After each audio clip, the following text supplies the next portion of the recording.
You are all set. Thank you. Well, welcome to the 2023 goal setting session for the Burlingame City Council. I can't recall, do we do the pledge before this? We are doing the pledge and then the roll call. Okay. Well then, Emily, would you be so kind as to lead us in the pledge? Be honored to do it, Mr. Mayor. If you're able to, please stand in body or spirit.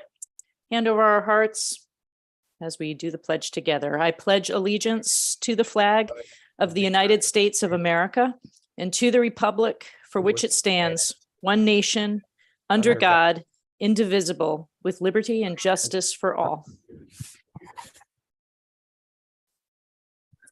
Just, well, let's go ahead and do roll call if we can.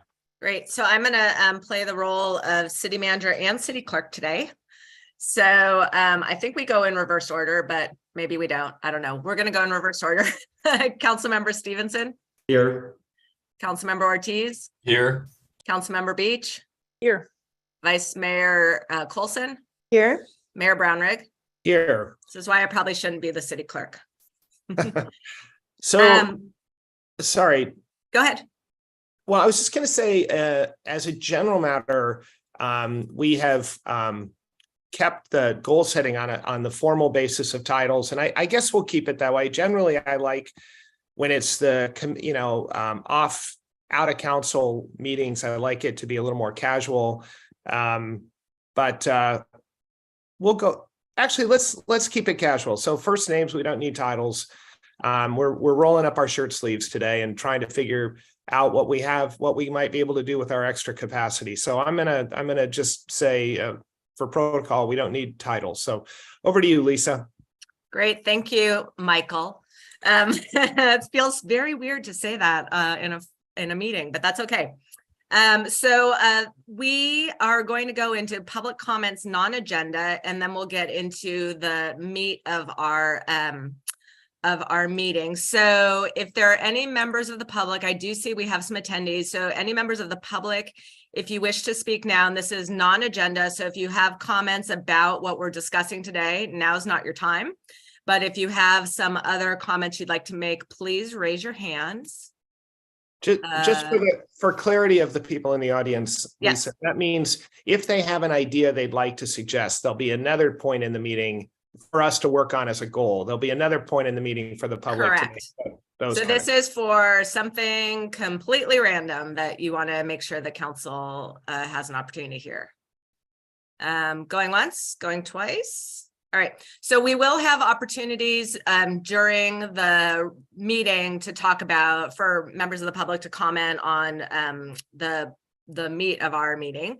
And then we do have a public comment non-agenda at the end of the meeting as well. So if something that's not related to what we're discussing today comes up, hold that thought and we will come back later. So I don't see any hands raised. I'm just going to check our inbox, and I don't see any comments in our public comment inbox. If people do want to make public comments during the meeting, it's publiccomment@burlingame.org. Public comment, all one word, at burlingame.org. So if you're okay, Michael, we'll just go into the heart of the meeting. So our first item is our city council and department head highlights. And this is where we just want, one sense of something that you're really proud of that we did well over the course of the past year, and then what keeps you up at night. And I think what keeps you up at night actually came from you, Michael, from when you were mayor the last time around. And so we're going brief here. This is not your opportunity to do a PowerPoint. I'm gonna call on my colleagues first to do this. And when I call on you, please come on camera. Don't be shy. And so let's go with Bruce, our fire chief. Good morning, everyone. So the one thing I think overall, and I think all the departments did a very well job on, and we were still in it last year and was COVID and how we handled that, specifically as a fire department, working collaboratively with labor and management. We got through that, I think, very well. What keeps me up at night is everything I just said and everything else. We went out for a standard of cover, and I'm still working on that project, and I'm hoping that we come to an end, at least get that in the next month or two. Right. And So that's just all I have. for folks who don't speak fire, standards of cover is where you look at how many fire companies you have, where your stations are located, your personnel, all of that, to see if you're like right sized for the population that you're serving, essentially. Thank you, Lisa. You're welcome. I speak a little fire. Okay, keeping with our public safety theme, let's go with our chief, Mike. Hello. So I think I'm most proud of the quality of personnel we've been able to hire, not just last year, but over the past several years. And not just officers, but also support staff, such as dispatchers, record staff, and parking officers. You know, with the increased turnover we've been seeing and the continued workforce shortage, it's difficult to hire right now. But when I look at our newer and oftentimes, younger personnel, I'm very impressed and proud of them. You know, every day they're asked to do more and more and be held accountable for more and more. And they're doing a tremendous job. And I think it's a testament to our command staff and our veteran personnel who find and recruit these new people, train them, and are a great example for them. And as far as what keeps me up at night, videos like we saw last night out of Memphis keep me up at night. Not that I'm worried about our Burlingame officers. I'm not. Like I already mentioned, I have complete confidence and faith in them, especially when it comes to treating people properly with compassion and with respect. But it angers and frustrates me as a law enforcement officer that we keep seeing these types of videos surface in other places, and there's just really just no excuse for it. Thank you for sharing that, Chief. Yeah, absolutely. Thank you, Mike. Let us go to right next to Mike on my screen is Syed, our Public Works Director. Thank you, Lisa. Good morning, everyone. The best thing for me in the last year is city staff. That is an amazing. I've been here for a very long time, and I continue to be amazed at how a great team we have. And that was particularly demonstrated during the last the storm season from December 26th through January 10th. Our area was subjected to a series of atmospheric rivers, resulting in heavy flooding, rainfall, and our staff worked around the clock and without a hitch, without any complaints, without any rest or any sort of relief. They continually worked, and it was just not public works. It was engineering, parks department staff, fire, police, all together. So it's a great thing. What keeps me up during the night is the storms, water main breaks, infrastructure, and Broadway crossing, because you don't know what's going to happen. At the Broadway, and it's always a fear during the day, during the night. So. I hope we fix that soon. So, thanks, Syed, and I will echo your thanks to and your pride in your staff and all the other folks who worked during the storms. That was an extraordinary amount of rain that came down in a really short period of time, and we had some like scary flooding here and there, but compared to a lot of our neighbors, we really came out very well. And that's a testament to all of your people who did such a good job. And for anyone who didn't see it at our last meeting, both Syed and Margaret, our Parks and Rec Director, talked about the city's response to the storm. So you can go back and watch that video. It's pretty enlightening, just the volume of water that came down and what you folks were dealing with. So thank you for that. Let's see, next to you in my screen is Kevin, our Community Development Director. Thank you and good morning, everybody. Particularly proud of, there's a lot of really interesting things going on in Burlingame in terms of development projects, and there will be a PowerPoint, so hold that thought. But also these are the kinds of projects our staff has gone into their careers to work on this kind of stuff. These are well-designed projects, and staff has really stepped up and been outstanding. And it's great to see some of these really well-designed projects go from pre-application all the way through construction and completion.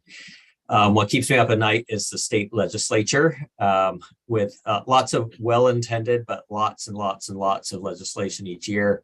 I'd say every October we get sort of showered down with a atmospheric river of legislation, a lot of which needs to be implemented by January 1st. I am eternally grateful for our city attorney team who is our partner with this, and we all kind of work together to navigate through, but it can be a lot, and there's a lot to wade through in a short amount of time. So there is a little bit of sleep lost with that. Thanks, Kevin.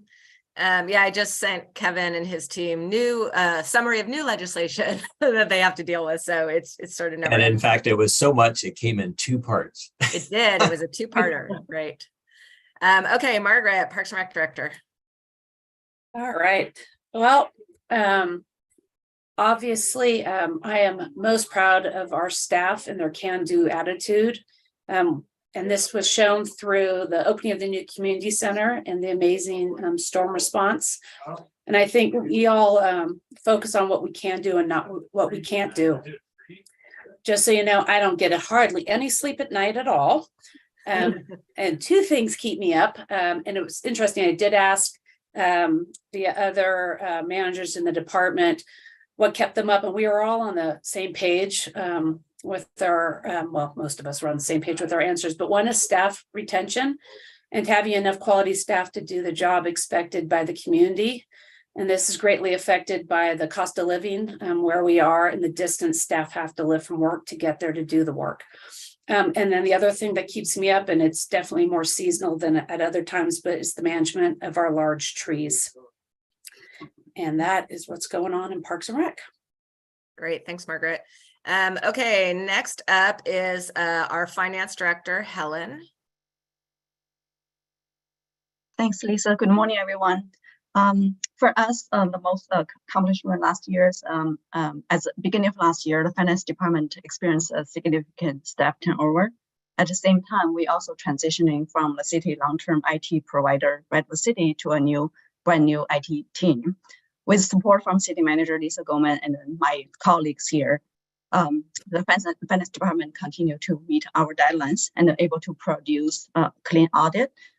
Kudos to the entire finance team for their hard work and dedication get us through. What kept me up at night, how to balance the city budget with the limited resources and raising cost. And same as Margaret mentioned, the staff retention, how we can keep our quality staff and keep them stay here, especially after experience last year's staff turnover. Thank you. Thanks, Helen. Yeah, you guys went through a lot with your staff turnover and yet didn't miss a beat. I mean, it's kudos to you and the folks who were there. Okay, our city librarian, Brad. Sorry. Good morning, everybody. Same as everybody else, we've had some staffing issues, but that kind of follows into what I'm most proud of because our staff have stepped up and taken care of business. And so, in June of 2021, we reopened the library after a long closure. And so what I'm most proud of is that staff was able to keep things going to a point where in June of 2022, just this past year, I came downstairs one day and it was finals time. Teens were everywhere. The library was just absolutely full, just like it was pre-pandemic. So that was like one point where I just said, we're back to normal. So that's what I'm most proud of. What keeps me up at night? Well, I'll tell you what literally kept me up at night. I was in Florida during the storms. And so not being here, not being able to try to manage things myself, that literally kept me up. But, because we are a building full of paper, fire and water always keeps me up at night. So that's my big worry. Thank you. Did you all make it through dry, Brad? We had some leaks, but sorry, you know what? I meant to mention this too. We had some leaks, probably 7 or 8 leaks throughout the building. This is a special storm, but big shout out to facilities. They did an awesome job taking care of things. And so nothing turned into a major catastrophe. So. Thank you. Great. Okay. Our newest member of the department team is our HR director, Maria. Welcome, Maria. Thank you. Morning, everyone. I guess I don't really have a year of what I'm proud of, but I do want to say how a month and a half, a little under 2 months. So a little under 2 months. getting there. But I will say that within that time period, what I'm very thankful for is how welcoming everyone in the organization has been. It's been very easy to transition here, and I really appreciate all the support that I've been receiving from all levels, and how great we are as a team and supporting each other. In terms of what keeps me up at night is just making sure that I stay on top of everything that is hitting our office. We have a lot of things going on with labor, and from what everyone is saying, we definitely want to make sure that we do what we can to be the employer of choice, to make sure that people want to come and work and stay in Burlingame. We want to make sure that we take care of our employees and make sure that their needs are met as well, and that we're giving them the right tools so that they can do their job to help service the community. So with that, thank you. Great. So I'm very happy I was able to steal Maria from Foster City. Sorry to them, but yay for us. We're very, very pleased that she joined us in December. So that leaves your direct appointees. Michael, you go first, and then I'll back clean up. Great. Thank you. And good morning. What I'm most proud of from last year was getting the Topgolf ground lease signed. That was great to finally get that one across the finish line. It furthers the city's economic goals. But I was really proud of how all of the departments that were involved in that really coordinated together, and how we were able to, the city side really was a team, an organized team across the affected departments, and we were able to speak with one unified voice in our negotiations. And that was so helpful in being able to coordinate the negotiations and present a strong negotiating side in relation to Topgolf. So I'm really proud of the team, the department team's ability to work together like that. The thing that keeps me up at night are claims. We can prepare as well as we can based on experience and training, but we don't know what that next claim is going to look like, when it's going to come, the magnitude of it. So we do the best we can to prepare, but you know, it's only a matter of time before the next one hits. So that's it for me. Thank you. Thanks, Michael. And so for me, I'm always incredibly proud of my team. I think I have the best department head team that I've ever worked with. And my career goes back to, in local government, goes back to 1999. And this is just such a high, I saw that, Ricardo.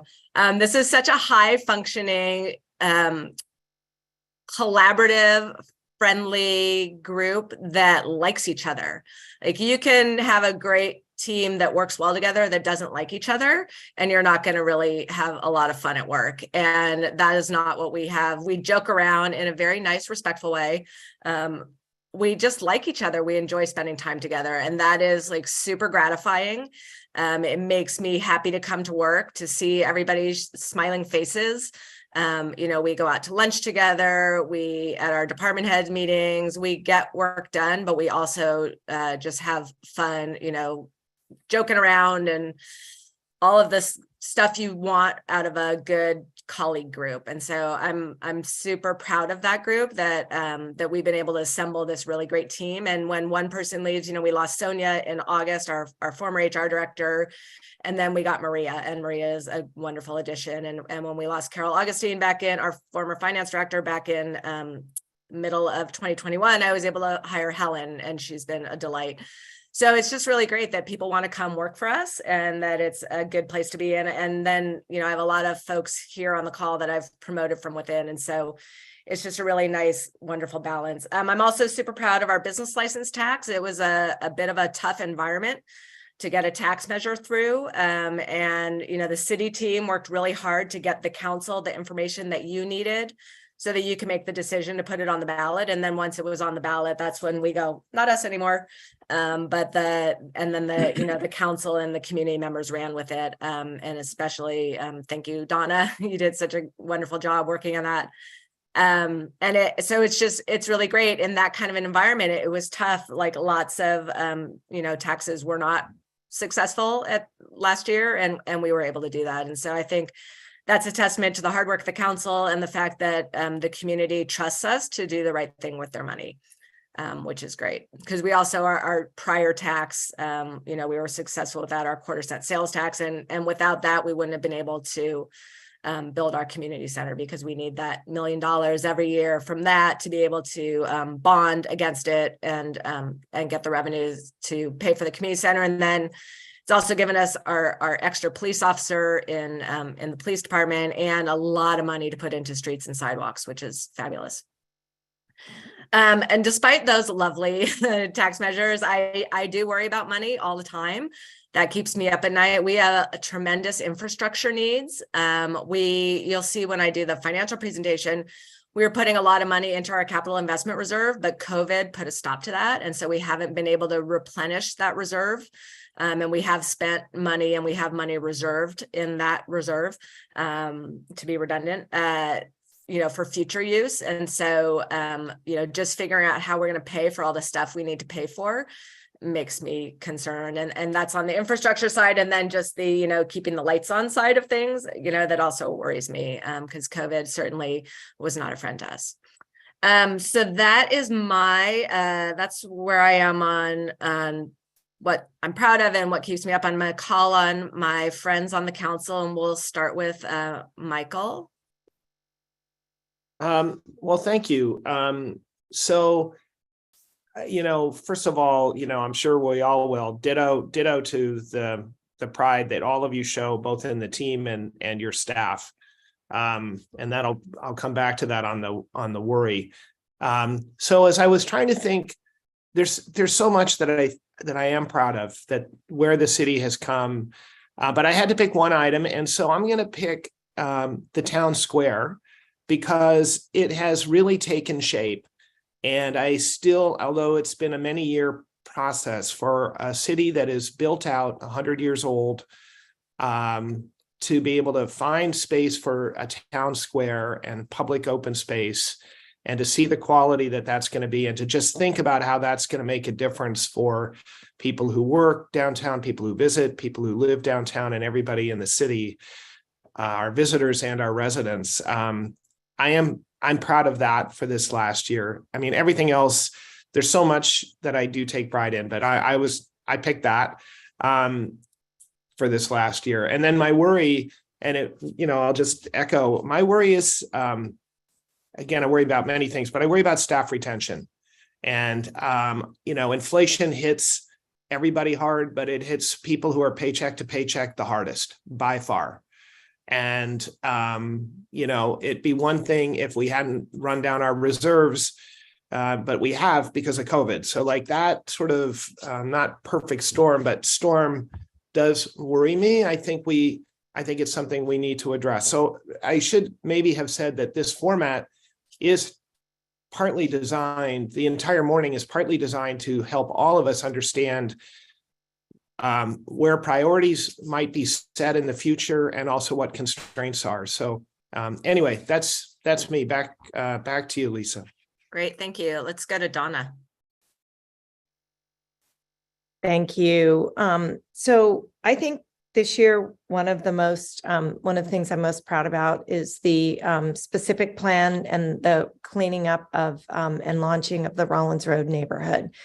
And the reason I'm really proud about that work is because of what Michael just said, which is the worry about where we're going to house our people and make sure that people can still live in this city. And I think that neighborhood is very demonstrative of our commitment to providing diversified and realistic solutions to housing. We may have fought SB 9 last year, and people may say that's a problem, but in reality, that is, as much as people want to, put that out as their number one policy to solve housing issues in the state of California, in a city like Burlingame, it's not realistic. We've had 0 SB 9 units come aboard. So creating real and community supported and driven housing is really at Rollins Road, and walkable, green, sustainable, the whole combination down there, I think is just fantastic. And what Michael, took one of my things, which was the concern about staff. So I'll skip over that and say that my next concern, and one that we've really been working hard about, is our vulnerability around sea level rise and storms and flooding and managing and mitigating that through our hard work around climate change, including our work around reach codes. And it's really important. It's good, but I worry that sometimes we're not realistic about implementation and likely results. And I think our work on the Bayfront and the work with developers and how we're, again, tackling this in a very pragmatic way is important. It's going to actually produce results. And these results are going to help me manage my anxiety around all the concerns I have out there. So. Great. Thank you, Donna. Next up is Emily. Thank you. Echo colleagues have, both colleagues on staff and council colleagues brought up some excellent points. In the last year, I think under then Mayor Ortiz's leadership, I think to tag on to what Donna was saying, passing those reach codes, taking real local action to make sure we're trying to electrify our buildings. I think that's a really powerful way we can act locally to address climate change. But something I also want to shed some light on that was really behind the scenes for the public, but I'm super proud of, is that this staff team and, council subcommittees, but we're working really hard to fix that Broadway intersection, and we are not resting, and it is not dormant. It is not, we are doing tremendous work behind the scenes, and we can't, the fact that our staff has applied multiple times for we are now in, I think, our third iteration of federal grants and state level grants. That's a tremendous lift. We have identified half the funding for it, which is terrific, both with our local city match, but also regional Measure A funds and other funds. Like, we are moving the project forward. There's a lot of design work that's happening, and there's a lot of other things we can do until we get the funding. That's like on the ground, preparing that intersection for safety improvements, so we can separate the roadway from the railway. But the fact that we keep driving forward and we are persisting and we are not taking no for an answer, and we're going to get the funding and we're going to build it, really proud of that. What keeps me awake at night is related to safety, not only Broadway intersection, where we've had 2 fatalities in the last 2 years and numerous accidents, but the thing that I really worry about in any storm are the tree safety. So I echo Margaret. I really worry about our aging, particularly the eucalyptus groves, not just on El Camino, but throughout the city, health and safety, because it can be such a dangerous thing. Thank you. Thanks, Emily. Ricardo.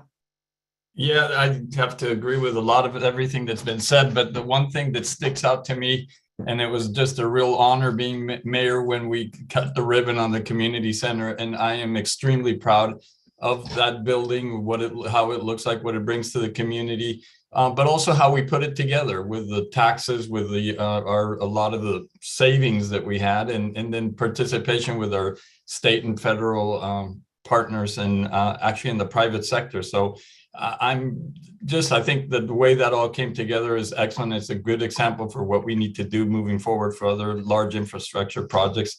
And it's really just for all of us a jewel in our crown when we look back at what our time on council. So for me, I'm extremely proud of that. And as far as what keeps me up at night, every time we have a storm, I truly, literally stay up at night thinking about those big eucalyptus trees being swaying in the wind. And we had a couple of them come down, but we really have to stay on it to avoid any disaster or any tragedy.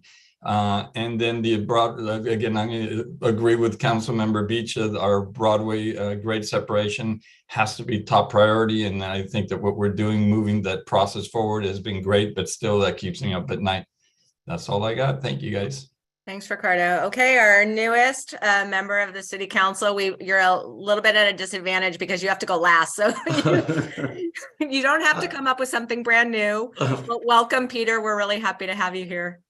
Well, first of all, I'm very honored and proud to join not just council, but the entire city staff. It's been a fire hose over the last month of kind of getting my arms around things, but I'm very confident that we have a fantastic team, that not only at the staff level, but also very proud to join my fellow council members. Many occasions, and you see it quite often in the news, is that a a lot of cities struggle because they don't have that collaborative environment, and they don't have the transparency and honesty to work through things that are important. And so from the resident perspective, before I joined the council, just really proud of all of you and the efforts that you do on behalf of the community. I would echo all of the things that the community at large should be proud about, and the accomplishments that each of the council members and staff are working on. I echo many of those same excitement. One that's personally close to me, and I could thank Donna for pulling me in, is the new community center, because I think that's a shining example of things that kind of help broaden the outreach to the community at large, provide things that bring all of us together in an environment. And so really excited about having, a small part in helping to make that happen. Things that keep me up at night, I echo all of the concerns, the infrastructure, the sustainability. I would point out one thing is just around traffic and safety at large. And I think there's a lot of different elements, as you said, Emily, in terms of some of the projects, but also, how that translates into areas such as, how do we create better, more sustainable mobility for our people in terms of the community where they're not as dependent on cars all the time? How do we calm traffic and transportation issues in the different neighborhoods? And how we put more emphasis on making our city age friendly. We do have an aging population, not just in our community, but overall. And I think all of these things can play together, but that's what I'd like to just kind of point out at this point, but really happy to be part of the team. Welcome aboard.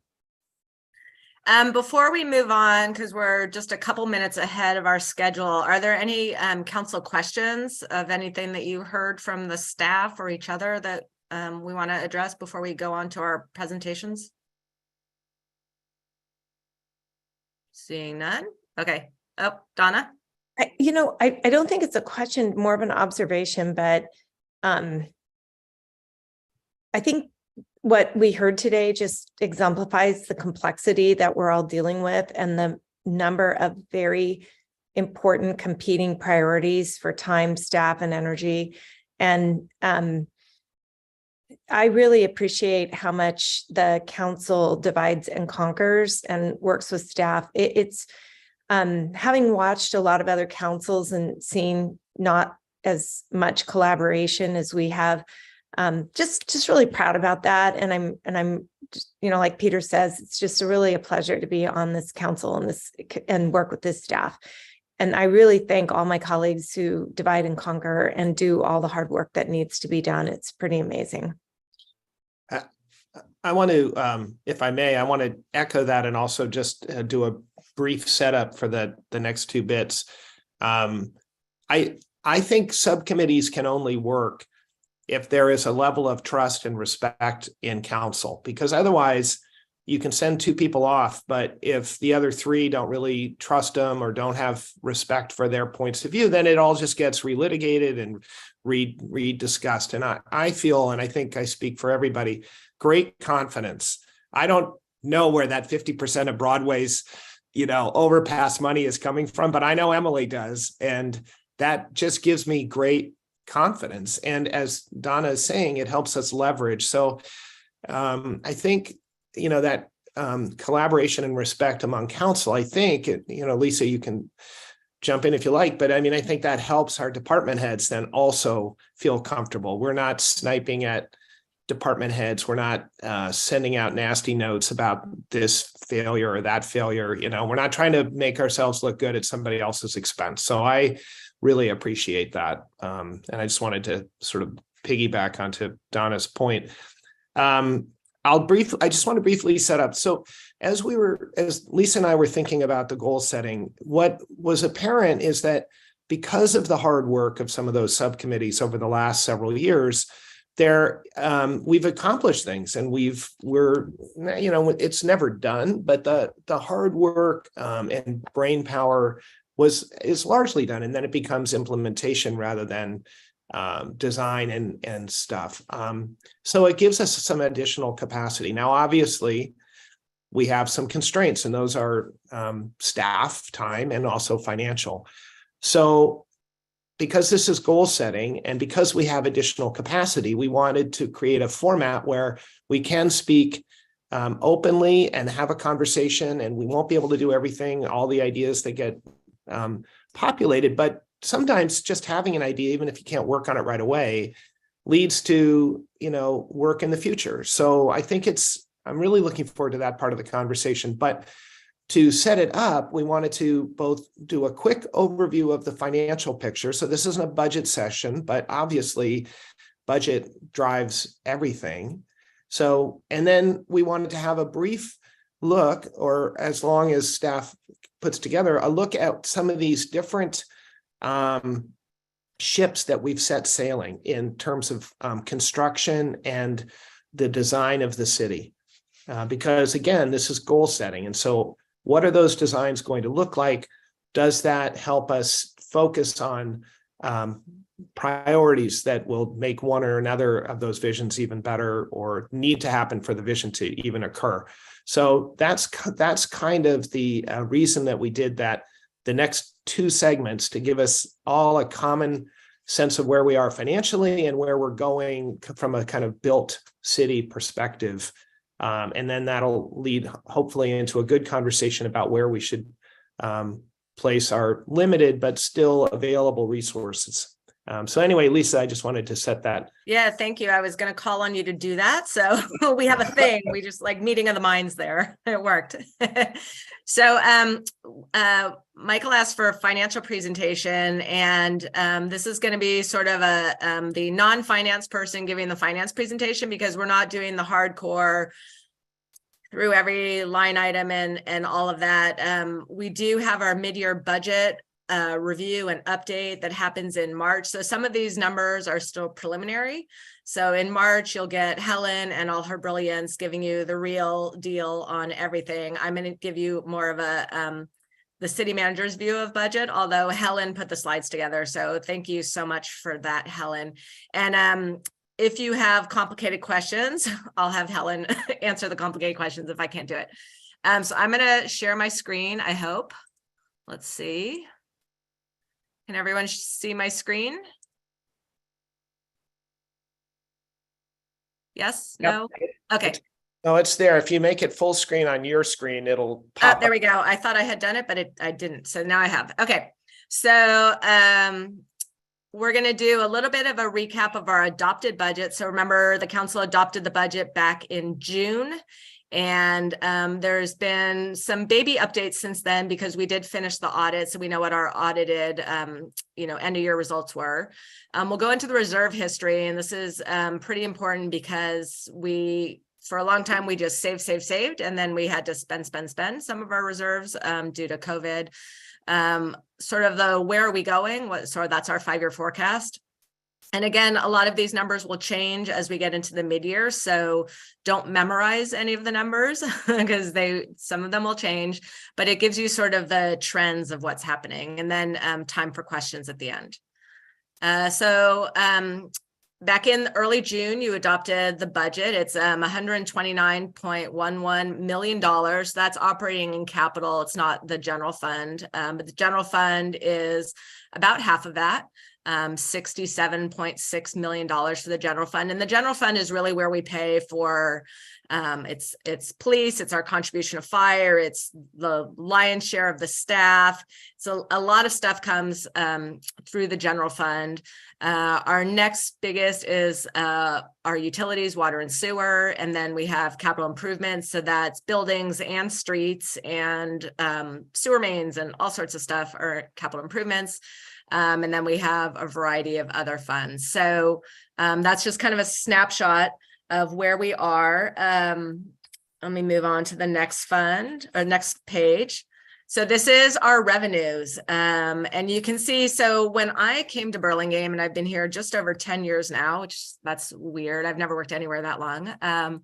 But just over 10 years ago, when I got here and up until prior to COVID, our largest revenue source was our transient occupancy tax. And that is not usual for a city. Usually cities see property tax as their largest revenue source, but we had a huge drop in our transient occupancy tax. So this was our adopted general fund revenues as of June. You may recall prior to COVID, we were at about $29 million just in transient occupancy tax alone. That dropped down to 20 million in the year that included 1 quarter of COVID. So in 1920. And then in 2021, which was horrible, our transient occupancy tax dropped down to 5.7 million. So we went from about 29 million to 5.7 million over the course of just over a year. And that is like pretty scary. And meanwhile, our property tax has done pretty well. It's a stable source for us. And our sales and use tax took a little hit early on in COVID, but it's done pretty well. Our top 3 revenues account for about 83% of our general fund revenues. We also get money from franchise tax. That business license tax number does not include the new revenues we'll get from our new, our add-on to the business license. So that's not in this number. Remember, this is our June-ish numbers. So it doesn't include all that. Then we have a variety of other things that make up our revenue picture, which is 70.6 million. So Helen gave me some notes to remind me. So pre-COVID in 18-19, which was our last full year before COVID, our revenues were about 84 million. So we have not built back to where we were pre-COVID. We're at about 14 million down still from that pre-COVID time. This is our expenditures from 20 to 23. So again, this is the adopted budget as of June. Our expenditures are up about 2.6% compared to the revised budget from 21-22. So the revised budget is what we do at the mid-year. So we adopt a budget, then we tinker with stuff during the year. In May, we revise a budget.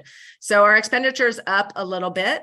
Some of that increase is due to some personnel expenditures because we do have people got cost of living increases. We have the normal course of step increases that one gets if you complete a year successfully and you haven't. We have a range in local government. So we have a bottom of the range and a top, and we have steps. Once you get to the top, that's where you stay, but you do advance through the steps as you go. And so then benefit costs, health insurance, that kind of thing, that increases. But you can see we spend a lot of money on our beloved police department, police and dispatch, just under 18 million. That is where most of our money goes. And then fire right behind it at 14 million. General administration is the folks that you might think of as us bureaucrats. City manager, city attorney, clerk, finance, HR, that kind of stuff. And then community development, we have some of that is an enterprise fund. So that's really mostly the planning side. We have public works. This does not include all the capital expenditures in public works. So this is just in the general fund. Moving on. So what does that mean? If we go back, so adopted general fund revenues, 70 million, adopted general fund expenditures, 67. Our total requirements, so our total resources, 70 million. Our total requirements, we actually need more than what was in our adopted budget. So we're under, we have less money than we want to be able to meet our requirements. So we have a bit of a deficit, $5.16 million, and that's in our adopted budget. But all is not lost. We did do the audit at the end of the year. Helen and her team worked very hard on the audit. And then Ricardo and Donna, as our audit subcommittee, reviewed all those results. And then the full council adopted the audit. I want to say it was at the December meeting. And so we did have some good news. Our property tax revenue came in a little bit higher than we had anticipated, 3.3% more than what we budgeted, 6 months earlier. and about a little over 14% higher than the prior year. So keep buying and selling those houses. That's good. And then there were some, I won't go into ERAF refund. We like to speak in acronyms. It's Educational Revenue Augmentation Fund. So a lot of like weird things related to property tax that are wrapped up in state laws and things that happened years and years ago to try to balance the state budget. But all of that is to say that we got a little bit more money than we thought we would from some of these state things that happen to our property tax. And then, the cost of housing has gone up. We benefit from that. Our sales and use tax revenues have recovered more than we anticipated. So when you loop in the Measure I tax, we call it a sales tax, but really it's a transactions tax. That's the same thing to the public. We had $17.6 million in sales and use tax revenue that went to the general fund. So 17.6 million compared to what we thought was going to be 17.1, so a little bit higher. So that's good news. And then our TOT, we collected 12.4 million. So that is more than double our prior year, but still not back to that almost 29 million. So that's where we're really still hurting. And the one thing that we worry about at the staff level is with all of the tech layoffs, what is that going to do to business travel? Because our hotels are really business travel hotels. They tend to be, and especially pre-COVID, they would be packed during the week and not so much on the weekends. And so they get like a little bit of leisure travel, but really it was the business travel that was keeping them going. And so with tech layoffs, who knows, that could stall that gradual hotel recovery. So we're just not sure. But all of that is to say that we did do a little bit better on our top three revenues. So that's good news. So this is our 5-year forecast. So what does it all mean? You can see if you go back to 18-19, that was the last year pre-COVID. We had a lovely ending fund balance of $49.2 million. And so the top of this chart, and you've all seen this before, except maybe Peter, this might be a little bit new to you, but we have all these reserves. And so that's our assigned fund balance. And then we send money off to our pension trust fund because we're trying to put aside a piggy bank to pay our pension trust. And then we have all this unassigned fund balance. And unassigned basically means if you have your checking account and you write all your checks, what's left over, that's your unassigned fund balance. So our unassigned fund balance was $20 million, $20.3 million in the last year before COVID. In 1920, you can see already we had to spend down some of that unassigned fund balance. It dropped by almost 8 million. 2021 still low. 21-22 we spent even further into our unassigned fund balance. Our unassigned fund balance is going to grow a bit. And some of these numbers are a little funky. They move back and forth because the economic stability reserve is actually a percentage of our revenues. And so it's not a fixed dollar. The catastrophic reserve is fixed. The contingency reserve is fixed, and the economic stability reserve is a percentage of revenues. And so that's why that number bounces up and down. Let me make sure I get all the notes that Helen gave to me. So in 21-22, the city projected an ending fund balance of 42. I don't know if you all can see my cursor, but that's right there, $42.8 million. In actuality, our ending fund balance increased by about 2.2 million, and that was due to higher than expected revenues and then cost containment. Every year we project as if we had full staffing, everybody worked for the entire year, and people spent the budgets they were allocated. In actuality, we have vacancies through the year, and so we get savings from vacancies. Not everybody spends every dime that they have because, they didn't have to buy as many paper clips, or a contract came in cheaper than they had anticipated, or, a project they thought they were going to work on didn't happen, or it didn't finish. And so you're still working through that money. So we always have savings. We just don't know the level of savings we're going to have every year. So we budget very conservatively. And the reason we budget very conservatively typically is we don't want to find out at the end of the year that actually we spent way more than we thought. So we'd rather try to keep a lid on things. So we did end 21-22 better than anticipated, but we do have a lot of needs for that money. So we settled the remaining Washington Park tree incident claims in December. That is going to cost us some of our cash. Our OPEB, so other post-employment benefits, or retiree medical benefits, internal services fund, we have a bit of a negative balance there. We've got to fill that back up. And you'll see those adjustments at the mid-year review. So we've been spending, so the bottom line on this slide, I think the important thing is that we had reserves to spend, whether they were assigned reserves or unassigned fund balance. We had them and we were using them, particularly in the beginning of COVID, so that we could keep our services. We did no layoffs of full-time staff due to COVID. We really kept our programming going. In some places, we added programming. Parks and Rec did all sorts of amazing programming, even in the face of COVID. We did have to lose some part-timers early on because we weren't offering the programs that the part-timers supported, but we kept, our full-time staff going and doing good work. And that is because we are a service organization and we can't provide service without the people to do it. So it was really important to me to be able to keep those people employed and serving the community. But that costs money. And so we did have to spend down some of our reserves. So this is a good slide that Helen put together Helen put together all these good slides for us. And then Jeremy Kirshner, the assistant to the city manager, who's with us today, he had some good ideas to break out the bar. And so the blue boxes at the bottom show our assigned fund balance, and you can see where that goes. So again, assigned fund balance is what goes into these various reserves. And then our unassigned fund balance is the yellow boxes at the top. So you can see where we've spent. We had a lot of reserves and then they drop down, go a little bit higher, still dropping. As we get into the out years, the forecast gets a little less certain. And so we think we'll have to draw from other reserves or other sources. We don't know for sure once we get into 24, 25 and beyond. These are sort of plug numbers because things will change as we go.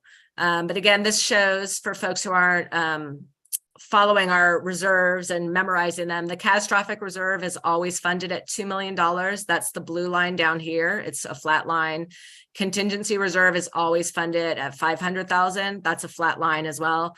And as I mentioned on that last slide, the economic stability reserve is a % of general fund revenue. So as revenues go down, that number goes down. As revenues rise, that number rises with it.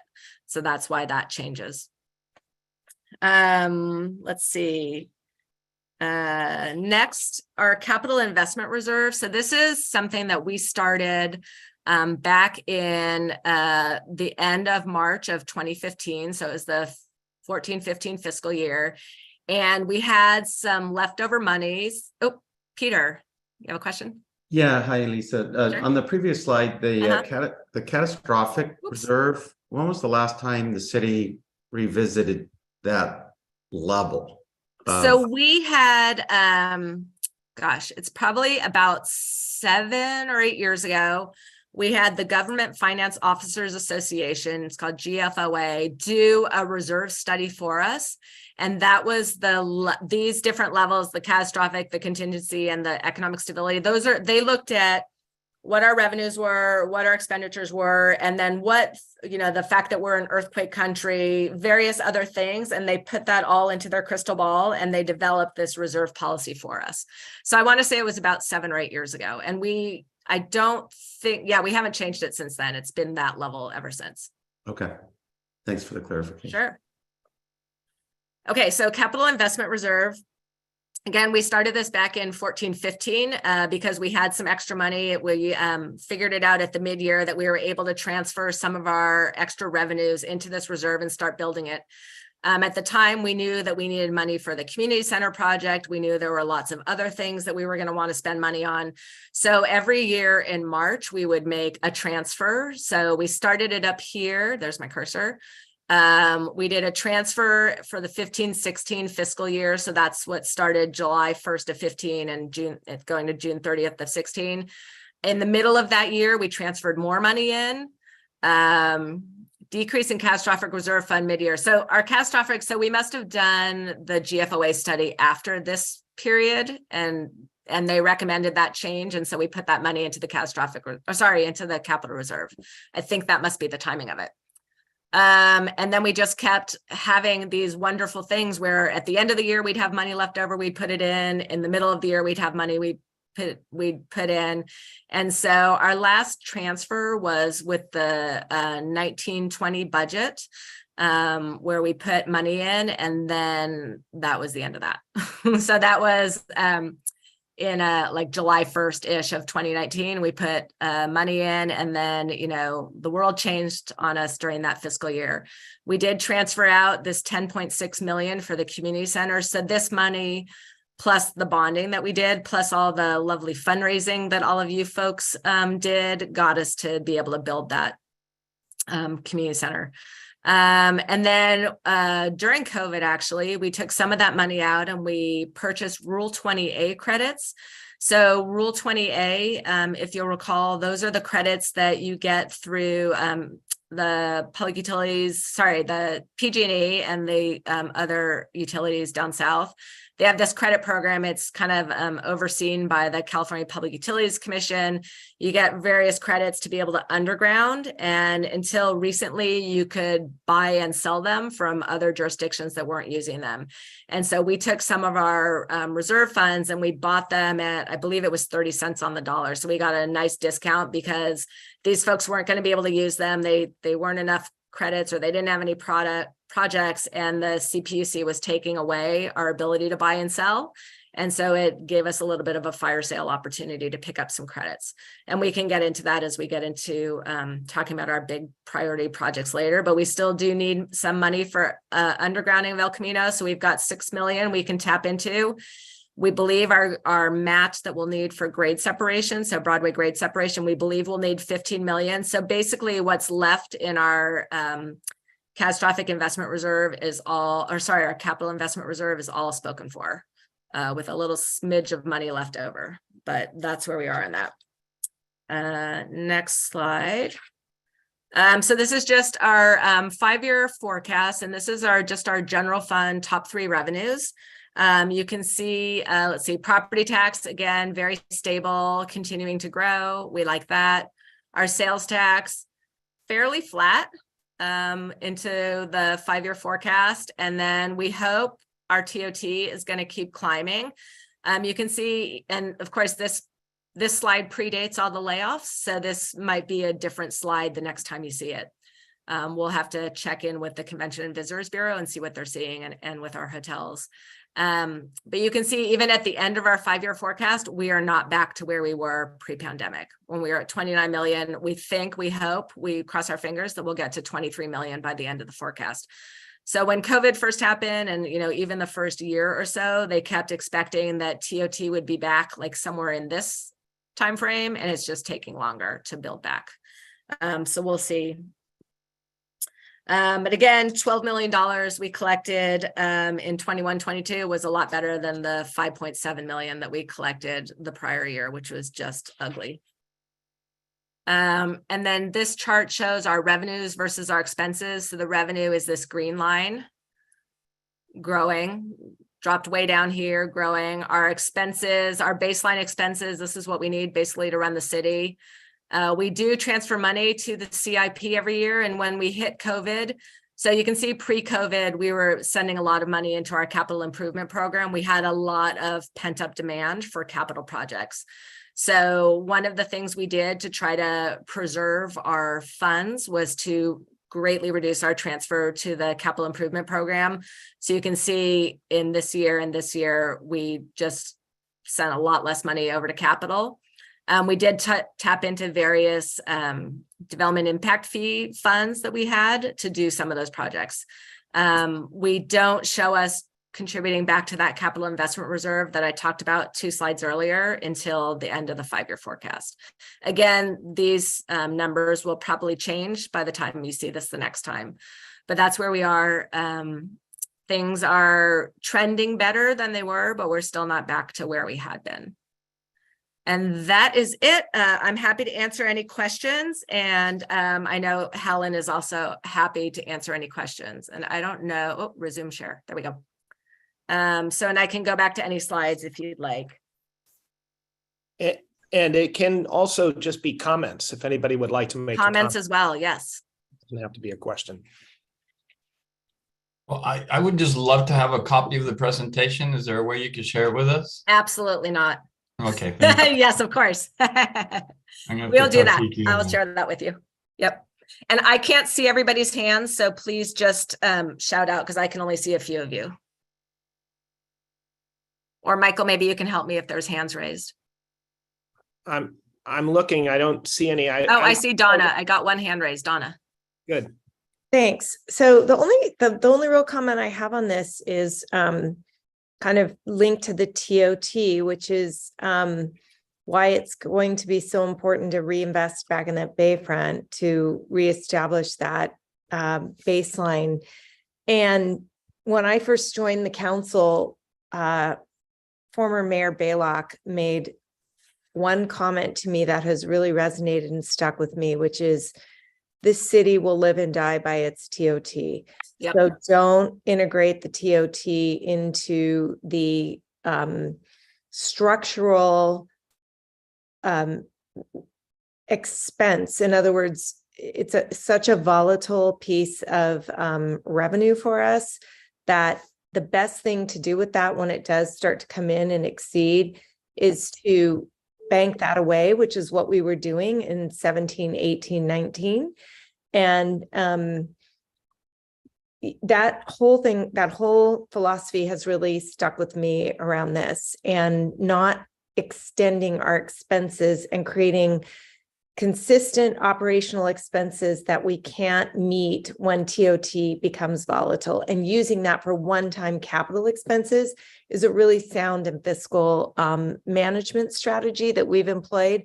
And I just want to thank her and my early, colleagues on the council for recognizing and identifying that and making that a fundamental philosophy of how we save and invest and spend money in the city. That's a great point. Yeah, you want to, one-time revenues for one-time expenses is kind of a good philosophy. And then when you have the excess, don't always build out all your programs. And me, over the past 10 years, we have not grown our staff a ton. We have very strategically added staff where we needed them. But I'm not coming to you every year and saying I need 50 more bodies to do work, because that's not sustainable. And so we've been very careful about all that. Emily. Thanks, Lisa. No, just huge thanks to staff and colleagues on this council for being, as Donna mentioned, fiscally responsible and, having these reserves and then deploying them when we needed them. It made good sense when you look at what's happening in other cities. We are faring so much better, even though these numbers are not super optimistic for where we're going, but we're at least stable and we're doing very well. Reasonably. I just wonder, the one idea I wanted to put out there is whether or not it's time for maybe us to consider another reserve study by the GFOA, just because the world turned upside down with COVID. We, Emily, you went on mute. Sorry, can you hear me there? Was I on mute the whole time? Or no. No. You said a new study because of COVID, and then yeah, I do wonder if maybe it's time coming out of COVID with this new this new normal that we're in, where TOT is changing, where our general plan has changed, different revenue streams coming in. We've had some tax measures. If it might be a good time to relook at a reserve study with GFOA, unless they said this should get us through 10 years, but I just wonder what best practices is for that. Thanks. Yeah, that's a good question. So Helen and I can chat about that after, next week when we're all back to work. Because I would have to go back and look at it. It's been a while, and what they said it should get us through. Because clearly it was done before there was any such thing as a pandemic. None of us expected that, nor to have it go on quite as long as it did. Yep. I just I want to thank you, Lisa and Helen. I thought this was a terrific, higher level, but super pertinent review of the numbers, and which is part of what we have to work against as we think about the future and what we want to work on. So I thought that was terrific. I appreciate it. Thank you. And kudos to Helen. She put together all the slides and did a great job with it. And to Jeremy for helping me figure out to make sure that we had the order that flowed and was something reasonable and that I could actually speak to. It was just helpful. Thank you. I will make an obvious observation, which is I don't think any of us have leaned into the general plan and some of our redevelopment efforts, both at Rollins Road and on the Bayside and downtown, because of property tax. That wasn't the rationale. The rationale was always driven by the underlying use, more housing, redevelopment of the Bay Trail, that sort of thing. That said, your comment about property tax being stable and consistent, every large project significantly revalues that piece of property and does make a significant contribution to our budget. So absolutely not the reason to do redevelopment, but a very important benefit. And even, when houses are sold, I look at the Chronicle every Sunday at the real estate section and see like what's sold in Burlingame. Oh, hopefully it was high and, we're going to benefit. So we only get 17% of a property tax dollar that someone pays, but that's better than nothing. And that all helps us. Ricardo. Yeah, two things on what you just said. It's a revenue stream going forward. So that's why I like it. And it's a steady revenue stream going forward. But the other thing we were talking about the transient occupancy tax and why we do some of the redevelopment. So back to our bayfront, when we have all these life science projects going on there, I expect that those are going to help occupancy in our hotels, and they're going to help drive that up. So there's many reasons to do it. Yeah, property taxes are not the only one. Absolutely. Right. Great. There's no more questions from the council. We'll open it up to if there's any from our attendees on Zoom. I see Jennifer. Let's see. Allowed to talk. Go ahead, Jennifer. Thank you. And thank you, everybody, staff and council, for the great job you're doing. I'm really impressed. I have a meat and potatoes question that maybe is too in the weeds, but it has to do with the auto sales. Living down here on the east side and surrounded by automobile dealerships that are all empty. I mean, there's just there's very little inventory, I guess is the right word. Has there been, I guess that's a supply chain issue that hasn't resolved yet. And I just wanted to know I know that is a big, maybe after the Apple store, maybe I can't remember, it's the second largest sales tax. Yeah. Thank you. I just wanted to mention that if there was some thought as to, I know nobody can predict, but maybe that helping pull us a bit more out of the hole, that it's not all so dreary. It's just a comment / question. Thank you. Certainly the auto dealers are among our top 25 sales tax generators. When they have difficulty getting inventory, that is not helpful to us. I don't know, Helen, if you have any knowledge about whether that sector has, if we've seen an impact to that sector, if they're still doing relatively well for us. Yes, auto dealer sales is still the top leader sales in a sales tax perspective, but they are struggling. They are, slowly come back at this point. Great, thank you. Are there any other questions from members of the public participating over Zoom? Remember, you use the raise hand feature and I will bring you in to chat. Going once. And let me just check. I don't see anything in our public comment inbox. So Michael, if it's okay with you, we'll close out this segment. We'll do Kevin's presentation and then we will take a 10-minute break. Second. All right, Kevin, it's up to you. Thank you, Lisa, and good morning again to members of the council and the public. And I'm delighted to provide a presentation on what is titled Major Development Update, but let me pull this up. What we will like to call community development in Burlingame. And yes, we are the community development department, but also the emphasis of this presentation is to talk about developing community in Burlingame. There are a lot of individual development projects, but the emphasis is on the sum of the parts, and that ideally the sum of the parts is greater than the individual pieces. And that's something I want to highlight rather than going project by project, which would take all day in any case. So what we're going to look at, we're going to focus on 3 different areas: the Bayfront, which we've just started talking about with the biotech campuses and also the sea level rise work. We'll talk about residential neighborhoods, and that's another term for housing. Housing is a big emphasis, but we want to focus on creating the neighborhoods, not just housing developments in isolation. And then finally, the Peninsula Wellness Community, which the council received a update on in the last council meeting. So that'll be the shortest piece, but just to reiterate, and for those who maybe didn't see that presentation, that was the prior council meeting right at the beginning, and there was a lot of information on there. So looking at the Bayfront, this is a map showing there's a lot going on. These are all the different individual development projects, and I want to thank Planning Manager Ruben Hurin for putting this map together, and also the Planning Commission for requesting the map, because the Planning Commission was looking at each of these projects and saying, how are they all relating to each other? Because we're not just looking at each project in isolation. We're trying to figure out what kind of neighborhood or community we're building. So this is something that's kept up to date, and we share with our Planning Commission to let them know what's going where.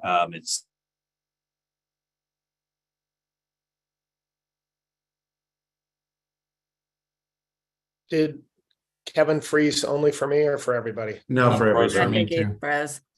Yeah. Hopefully he'll come back in a sec. Kevin? He throws in a particularly good looking profile. Right? Oh, mine looks blank.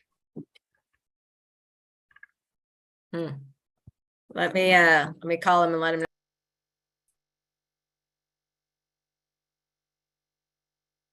This is a very powerful map.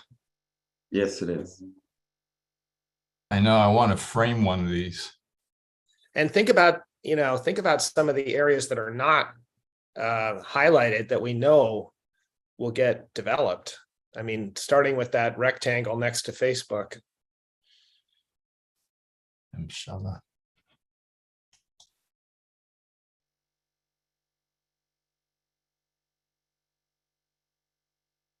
Gives me a chance to go get a coffee. I'll be right back.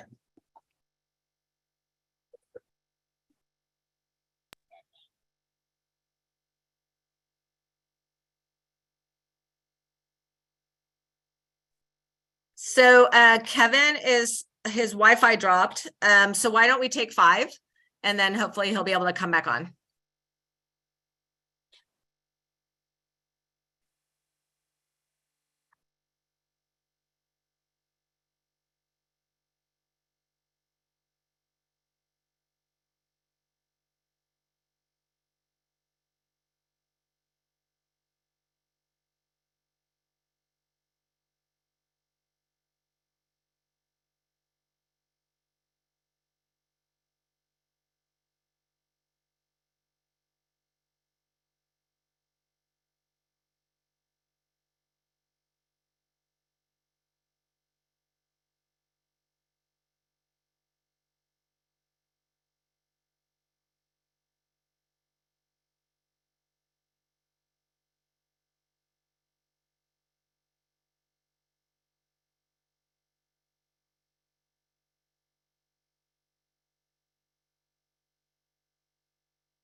So Kevin will be with us in just a minute. I told him we were on a 5.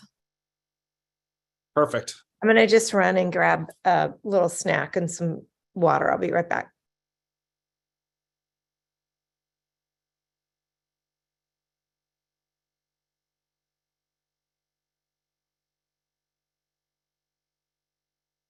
Hey, Lisa. Yes. So we didn't really talk about how to do the next segment, the big idea, little idea, but I think what I was toying with is not having each person do both ideas at once. In other words, maybe go through a cycle and you can choose whether to do your big or little, and then read, and then so like you work down the list and then back up. So you don't. If you want to, this is your part of the meeting. So. Okay, so I'll get to, okay. Yeah. All right, Yeah. so I'll run that. That's how I think I'll suggest. Okay. And Sounds then good. one thing you can help me with is sort of keeping an eye on time. I'm pretty good at that, but yeah, I'm on it. thank you. Sure, of course. Doing a great job as city clerk, by the way. Thank you. I'm trying. You have a future. Megan's job is complicated. I don't want it. Yeah, it's a lot of air traffic control, isn't it? Right? Yeah. Yeah. Okay, he's back. That and fair elections and all that stuff too. Those trivial things. I mean, making sure people vote. We didn't even talk. I should have given Megan credit for all of her voter outreach initiatives. We were Actually, it would have doing been proud of things. Yeah, and it would have been interesting to hear Megan's what keeps her up at night. Yeah. You people. I'm just kidding. All right, Kevin, you Cat good? keeps her up at night. Thank What's you. that? Yes. And yeah, losing internet in the middle of a presentation is another one that can keep you up at night. Right. Hopefully this will work. I hope it's not the graphics that are overwhelming the system. But so we're talking about the Bayfront. Lots of projects going on. Under construction is one project, but next up are a number of projects that have been approved, have not yet broken ground, but they are all moving towards construction. Topgolf, which we've been eagerly awaiting, and then 2 life science projects. We would expect if they were to start breaking ground later this year, they would be completed in 2025. These projects of these sizes typically take about 24 months thereabouts to construct. And that's just a little under, it's 834,400 square feet of office, and then just under 100,000 of commercial. Topgolf is considered a commercial recreation use. Then under review is a whole lot of other really interesting and exciting projects. There's the state lands parcel at 410 Airport Boulevard, which is proposed as a 9.5 acre park with an interpretive center. There's a couple more life science, actually 3 more life science projects, including one which is significantly bigger. It's really a campus at the former Hyatt Cinema site, 1200 to 1340 Bayshore. All in all, looking at what's under construction, what's approved, and what's under review, we're looking at about 3.3 million square feet of new office and R&D, bit over 100,000 of new commercial space. But let's look at the themes. Again, we're not looking just at the individual projects. There's been a lot of discussion of the economic development and diversification. So that's already been covered. Thank you for that segue. This will allow the Bayfront to get a little further away from relying expressly on transit occupancy taxes. But there's also great open space and recreation. Transportation is being worked on and is integral. Affordable housing in terms of the commercial linkage fees that go along with each new project give us money to put into affordable housing elsewhere in town. And then the sea level rise resilience, which is being included in the projects as we go forward. So I'll just highlight a few of these topics, not all of them in the next slides, but open space and recreation is maybe the most exciting in terms of the range of opportunities. We see here the park that's proposed on the state lands. We see Topgolf, which is recreation of the commercial variety, very complementary. But then also each development project is including some sort of public open space, public park, improvements to the Bay Trail, plazas in the front if it's a more urban project. So there will be a whole host of things for the public. And kudos to the Planning Commission. They wanted to make sure that these open space amenities really do feel public and are public facing, so that you don't feel you're visiting someone's campus and waiting to have security kick you off. This is really meant to be part of the neighborhood fabric. Moving on to transportation and public access. How do all these people get here? One thing we talked about when we were looking at adding these uses to the Bayfront a couple of years ago was this spine that Airport Boulevard and Old Bayshore Highway provide, which sort of naturally lends itself to a transit spine. Every single property in the Bayfront is within a quarter mile, which is that magic walking distance from transit. And commute.org is fully on board. They're very excited about this. Each application is working directly with commute.org and building up the shuttle system that already exists now, but will become even more robust. Commute.org is very interested in things like electric shuttles that we're showing here. There was an electric shuttle being tested for a while on the Bayfront and would work really well. But beyond the getting people to and fro, there's particularly for members of the Burlingame community who enjoy the Bayfront now, there will be even more to enjoy. The gaps in the Bay Trail will be filled in. And here is an example of the big 1200-1340 Bayshore project with its really ambitious Bayfront improvements. We also see improvements to the Bayshore Highway and Airport Boulevard and following the beautification plan that's been mapped out there. So there's a lot to offer in community building and also amenities for the community itself. And sea level rise resilience is really important. This is something that really rose up in the general plan update, and credit to all who have been involved, including the county of San Mateo, who's really provided a lot of guidance and leadership, starting with our initial study that we had with ESA to look at this concept of reaches on the Bayfront and how different solutions for sea level rise are appropriate based on the different physical conditions of the Bayfront. And what you can see here is sea level rise resilience built into things like a slightly raised levee. It doesn't have to be a big wall, but just enough to kind of blend into the landscape, but still provide that protection. This is here. Sorry, go ahead, Michael. I just had actually a quick question, I hope. I wonder, did we learn anything with and maybe this is for Syed, did we learn anything from the deluge about our current ability to withstand, high water incidents? Did that, for example, the lagoon between 101 and our land, did it all work, or did we see any breaches? Michael, Syed here. We did have some breaches upstream between California Drive near railroad tracks. Just east of railroad tracks and Rollins Road, we did have some points of breaches in the Eastern Creek levee, but downstream of the creek or all the waterways east of the freeway, we did not see any problem, especially in the area you're talking about, which is the lagoon side. That was pretty good. Good, thank you. Welcome. And thank you, Syed. And I'll add that these new projects are now being designed with the most current stormwater retention requirements. And so a lot of them are replacing older developments with lots of asphalt and not a lot of retention. As you can see in this lower corner here, there's lots of landscaping, and it's all very carefully designed to handle both sea level rise, but also stormwater.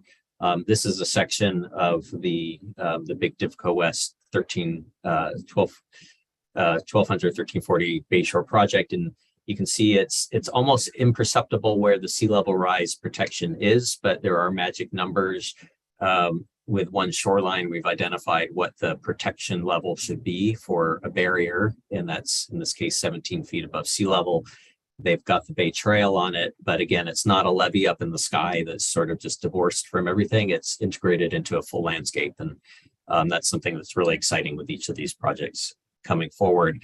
Ultimately, they will connect into a full system. So this whole concept, this whole system has been designed in coordination with One Shoreline, which is also pursuing a regional project that will cover SFO, Burlingame, Millbrae, connecting down to San Mateo, and that kind of creates a big protection measure all the way around the airport and down. So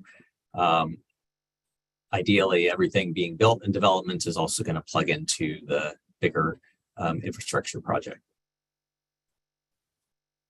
Next, that brings us to residential neighborhoods. I do see a hand from Councilmember Stevenson. Yes. Yeah, thanks, Kevin. I just, and maybe this is something for discussion a little bit later, but the topic of commercial linkage fees, particularly given the scope and scale that we're talking about on the Bayfront, whether we're attacking that from a project by project basis, or do we have more of a thematic kind of approach around what we want to see and how that ties back into other aspects of the city's long-range planning, whether it's transportation, whether it's recreational facilities, whether it's commercial incentives, things like that. I'm thinking the linkage, not just how this obviously would help like TOT fees, but also how does this further other programs and being more coordinated across the whole set of development projects. So it's more of a question, but just any comments you have on that, it would be great. Absolutely. And I would invite if either Mayor Brownrigg or Vice Mayor Colson want to chime in. That's a great question. And in fact, we're wanting to answer that right now. There is a ad hoc committee that has been formed. We had our first meeting this week. It's a citizens and interested parties committee that is looking at the use of these commercial linkage fees to come up with a plan of action, because it is tempting. They come in project by project when building permits are issued. So it could be tempting to just kind of spend them as they come and, look, oh my gosh, $5 million. What are we going to do? So instead, we're looking at the full forecast. If all of these projects get built, plus the timing of when those funds come in, and then prioritizing what is the best use of those funds, and having a lot of very engaged members of the community to help with that task. If Michael and Donna want to add, it's very timely and could be its own presentation completely. Donna, do you want to add anything? I think Kevin got it. I do too. There is the linkage fees are actually fees that these developments pay for impacts that they're having. The sort of secondary issue you touch on, Peter, about how do these projects integrate?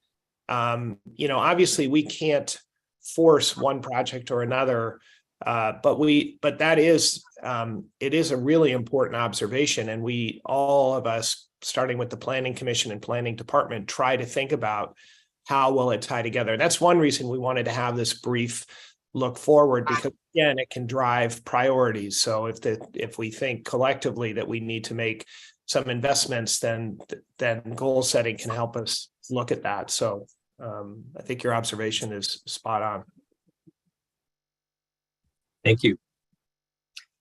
So moving on to housing, which is linked in that a lot of new development, a lot of new workers brings more demand for housing. So, and that includes both affordable housing, which the commercial linkage fees can help us address, but also just sheer supply. And that's something that's been needed for a long time here on the peninsula, but Burlingame has really risen to the challenge through starting with the general plan update, and it has been showing results. So we have another one of these maps that the Planning Commission requested, showing we're seeing a lot of the housing in what we call the North End, and that includes North Burlingame around the plaza, and then also the Rollins Road corridor, North End, which is the specific plan area that was mentioned by Vice Mayor Colson earlier in the meeting.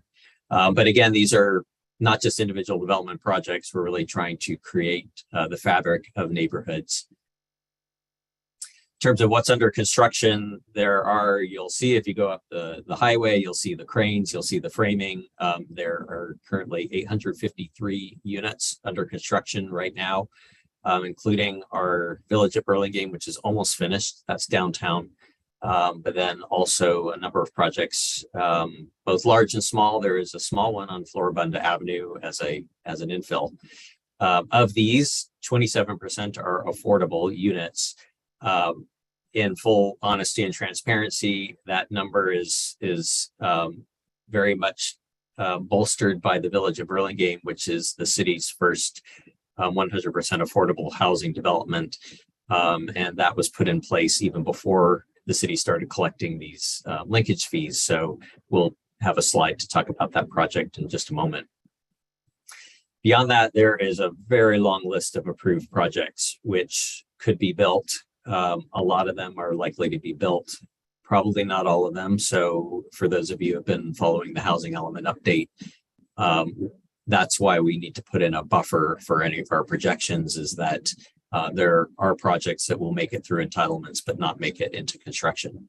But having said that, right now there's more than 1,200 units that are entitled and are eligible to move forward to construction.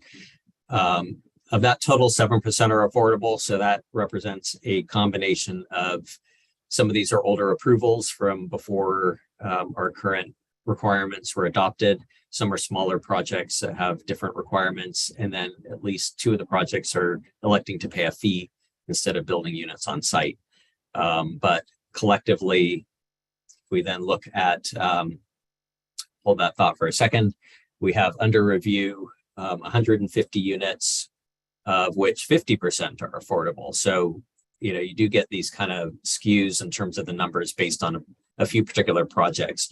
What's skewing this number and or bolstering it, as we might say, is the 1875 California Drive project, which we'll discuss in a minute as well with its own slide. That's another 100% affordable project, and the first one that is receiving some of these housing trust funds from the commercial development. So in total, there is exactly, it's not rounding, it just comes out at 2,300 units that are either under construction, approved, or under review. And of the total, 17% are affordable to either moderate, low, very low, or extremely low income households. But that does not include, as you're about to say, the Peninsula Healthcare District, right? That's not. That is correct, yes. So that will add another 400 some odd. We'll have that number. So yeah, so you could say now it's 2706 or something like that. So yeah, so lots coming along the pike. In terms of the themes, affordable housing is a big piece of this because all of these new developments, with the exception of the 2 that are paying fees, are including affordable units, and even better, they are coming in at the low and very low categories, which is really where we need to provide the affordable housing. The moderate income category is helpful, but it's not as helpful as the low and the very low. That could be a whole nother conversation. And in fact, we have had that with the housing element update. So if people are curious, please look at the housing element update work to learn more about those different income categories. Like the Bayfront, we're also focusing on parks and open space as part of each development, neighborhood streetscapes, mixed use, and live work. So we'll run through a few quick slides on affordable housing. Kudos to the council, both the past and the current, for the Village of Burlingame, which will have 132 units. The city provided the funding in terms of donating the land or providing the land, which is a significant piece. So in financing these projects, there's usually some sort of financing that needs to be filled, and the land value was able to do that. This will have housing for both the workforce and our senior community, with 78 units for the workforce, 54 for seniors. And then apologies for the references to AMI, that's area median income. And again, that's something that has been covered in other presentations, and I don't want to bog us down here, but those are all different indexes based on median income 50% AMI is the low income category, and 120% is moderate. So this has a full range. There's also a park. Don't forget about that. There was a little sort of piece of the project that will be a pocket park facing the street, available to the public. And then also a new parking structure next door, which not only replaced the parking that was on the site, but added to the inventory, which is gives all kinds of possibilities for downtown. As you can see, this photo is maybe about a month old, so it's close to completion. We've been talking with the leasing folks, and they're getting pieces in place to start doing the outreach to the those who have already registered and those that are interested. And we're hoping to get these units filled this summer. Eucalyptus Grove Apartments is the next affordable housing development, and this is the very first one that is receiving the commercial linkage fees in the form of $1,432,138, which is a very specific number that is meant to cover the development impact fees, but it is not a fee waiver. That's also been a conversation of prior council meetings, but what it is, it's allows them to close their gap in their financing and have a fully funded project. This will have 69 units, all at 50% AMI or lower, including some larger units, which is great. There's some 3 bedrooms. If all goes well, there will also be some supportive housing for veterans at the extremely low income category. So this is perhaps the kinds of things that can be, this is an example of one potential application of our housing funds. This is also submitted under an SB 35 process allowed by the state, which provides for a administrative streamlined review. So it's a little different, but they are required to conform to our objective development standards. And we think this project will fit in well, particularly with adjacent buildings right next door. But it's not just housing units. Housing units are important, but so are parks and open space, and particularly in areas where there have not been as many parks and open space, or, for example, none at all in the Rollins Road corridor, just based on the nature of the prior uses. So each of these new developments is coming in with either some sort of form of a park or a plaza. There's some dog parks for the dogs. So it is a different pattern from what we're used to seeing in Burlingame. It's not as many large parks, but they are small pocket parks. So you could think of it as a neighborhood of parks and gardens. They are smaller, but it is meant to be a connected network. And as you can see, they are designed to be accessible to the public. So it's not just a project amenity, it's a community amenity. There's also mixed use built into a number of these projects, and that's important. Go ahead. Kevin, I think I was debating whether to wait till the end or interject, but if you could just move back for a second, and this may be a question for Donna too, but the parks and open space for the Rollins Road neighborhood in particular, obviously these are, I think, examples of the developers creating open space at our insistence or request. But is there a need for us to think about budgeting for city developments of parks and open space or civic space? I mean, do we want to think about a branch library? And if so, does that, that obviously needs a budget and a location. I guess I'm trying to tease out whether in the Rollins Road plan, and maybe this is more for Donna, but are there elements that we should be, that are where public budget might be necessary to make it better? Does that question make sense?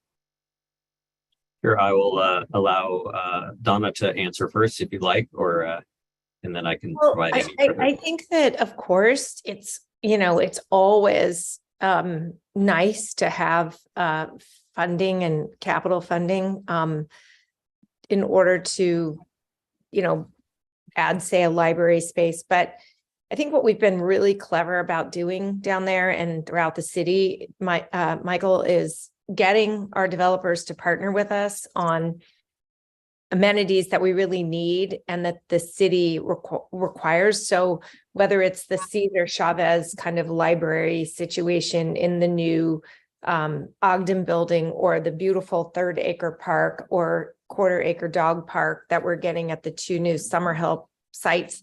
I appreciate how hard our colleagues on the Planning Commission work to tease out all of that. So I think maybe the more expeditious route to it is, if there are specifics that we feel we need, making a list and letting Planning Commission and staff work to secure I those see. in the community benefit process. Got it. Thank you. That's very helpful. Yep. And I will add, and we received a constituent question earlier on park fees, and we have been working on a park fee nexus study with the Park and Rec Director Glomstad, and that's been held back in order to include it with the rest of our development impact fee studies. But should there be an interest in doing what Michael Brownrigg is describing, where it would be purchasing land, then that would be something that would be considered as part of those parks fees.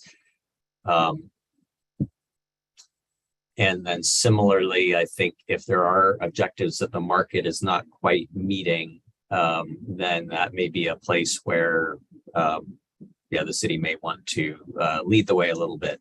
But that said, it's, kudos to the Planning Commission for really kind of pushing these projects to include community benefits that are needed right now, including mixed use. So as much as there's been a lot of emphasis on the housing units, for example, the 2 Summerhill projects in the Rollins Road area, each do have commercial space at the ground floor.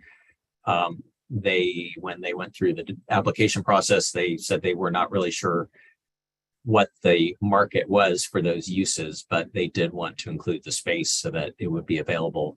So here you can see on Adrian Court, there's some commercial space right along Adrian Road. And then in the 30 Ingold project up here, there's some commercial space facing right onto Rollins Road. This project here on the left is downtown, and I'm a real fan of the architecture. I just like it. It's fun. This would provide some additional commercial space on Donnelly Avenue. And then also this under review is a condominium project at the corner of Howard and Lorton, which would also have ground floor commercial space.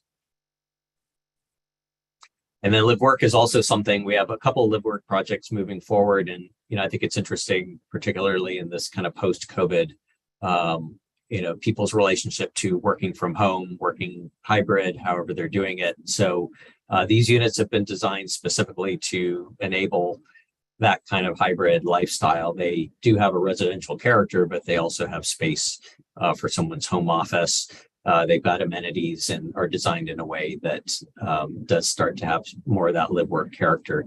These are both on California Drive, right around Oak Grove. Last but not least is the Peninsula Wellness Community. And here's the site plan that the city council saw a week or so ago, 2 weeks ago. It's a combination of independent senior living, some fully affordable housing also for seniors, a kind of grand lawn in between, and then what is called the MOB, stands for Medical Office Building and Hub. So this is a combination of medical offices, but also some community services related to senior services needs and such for this particular development. So in total, it's 6.5 acres. The most recent unit total, that total has changed here and there. Right now, the most recent numbers we've seen are 404 units, of which 175 are affordable. So that's 43%. It does include that medical office and community hub, as well as publicly accessible project open space. And I think, again, it's important here that that open space feels accessible to the community. It's not sort of behind a gate or tucked into a courtyard. There are the more private ones, which are for the residents, but the intent is that this fits into the fabric of the community. I see a hand up from Vice Mayor Colson. Just a quick comment. I think to to Emily's question prior about integrating these, this the affordability levels, this slide shows it really well. Why what we have going on here is essentially one development with Mid-Penn, and that's getting its own capital stack along with then the other piece. So you can see it here, how it's bifurcated and almost like they are separate projects, and that's why we're not able to integrate the very low into the independent senior living. There will be some, but not. So that's just how it works with the HCDC and funding allocations. Thank you, Donna.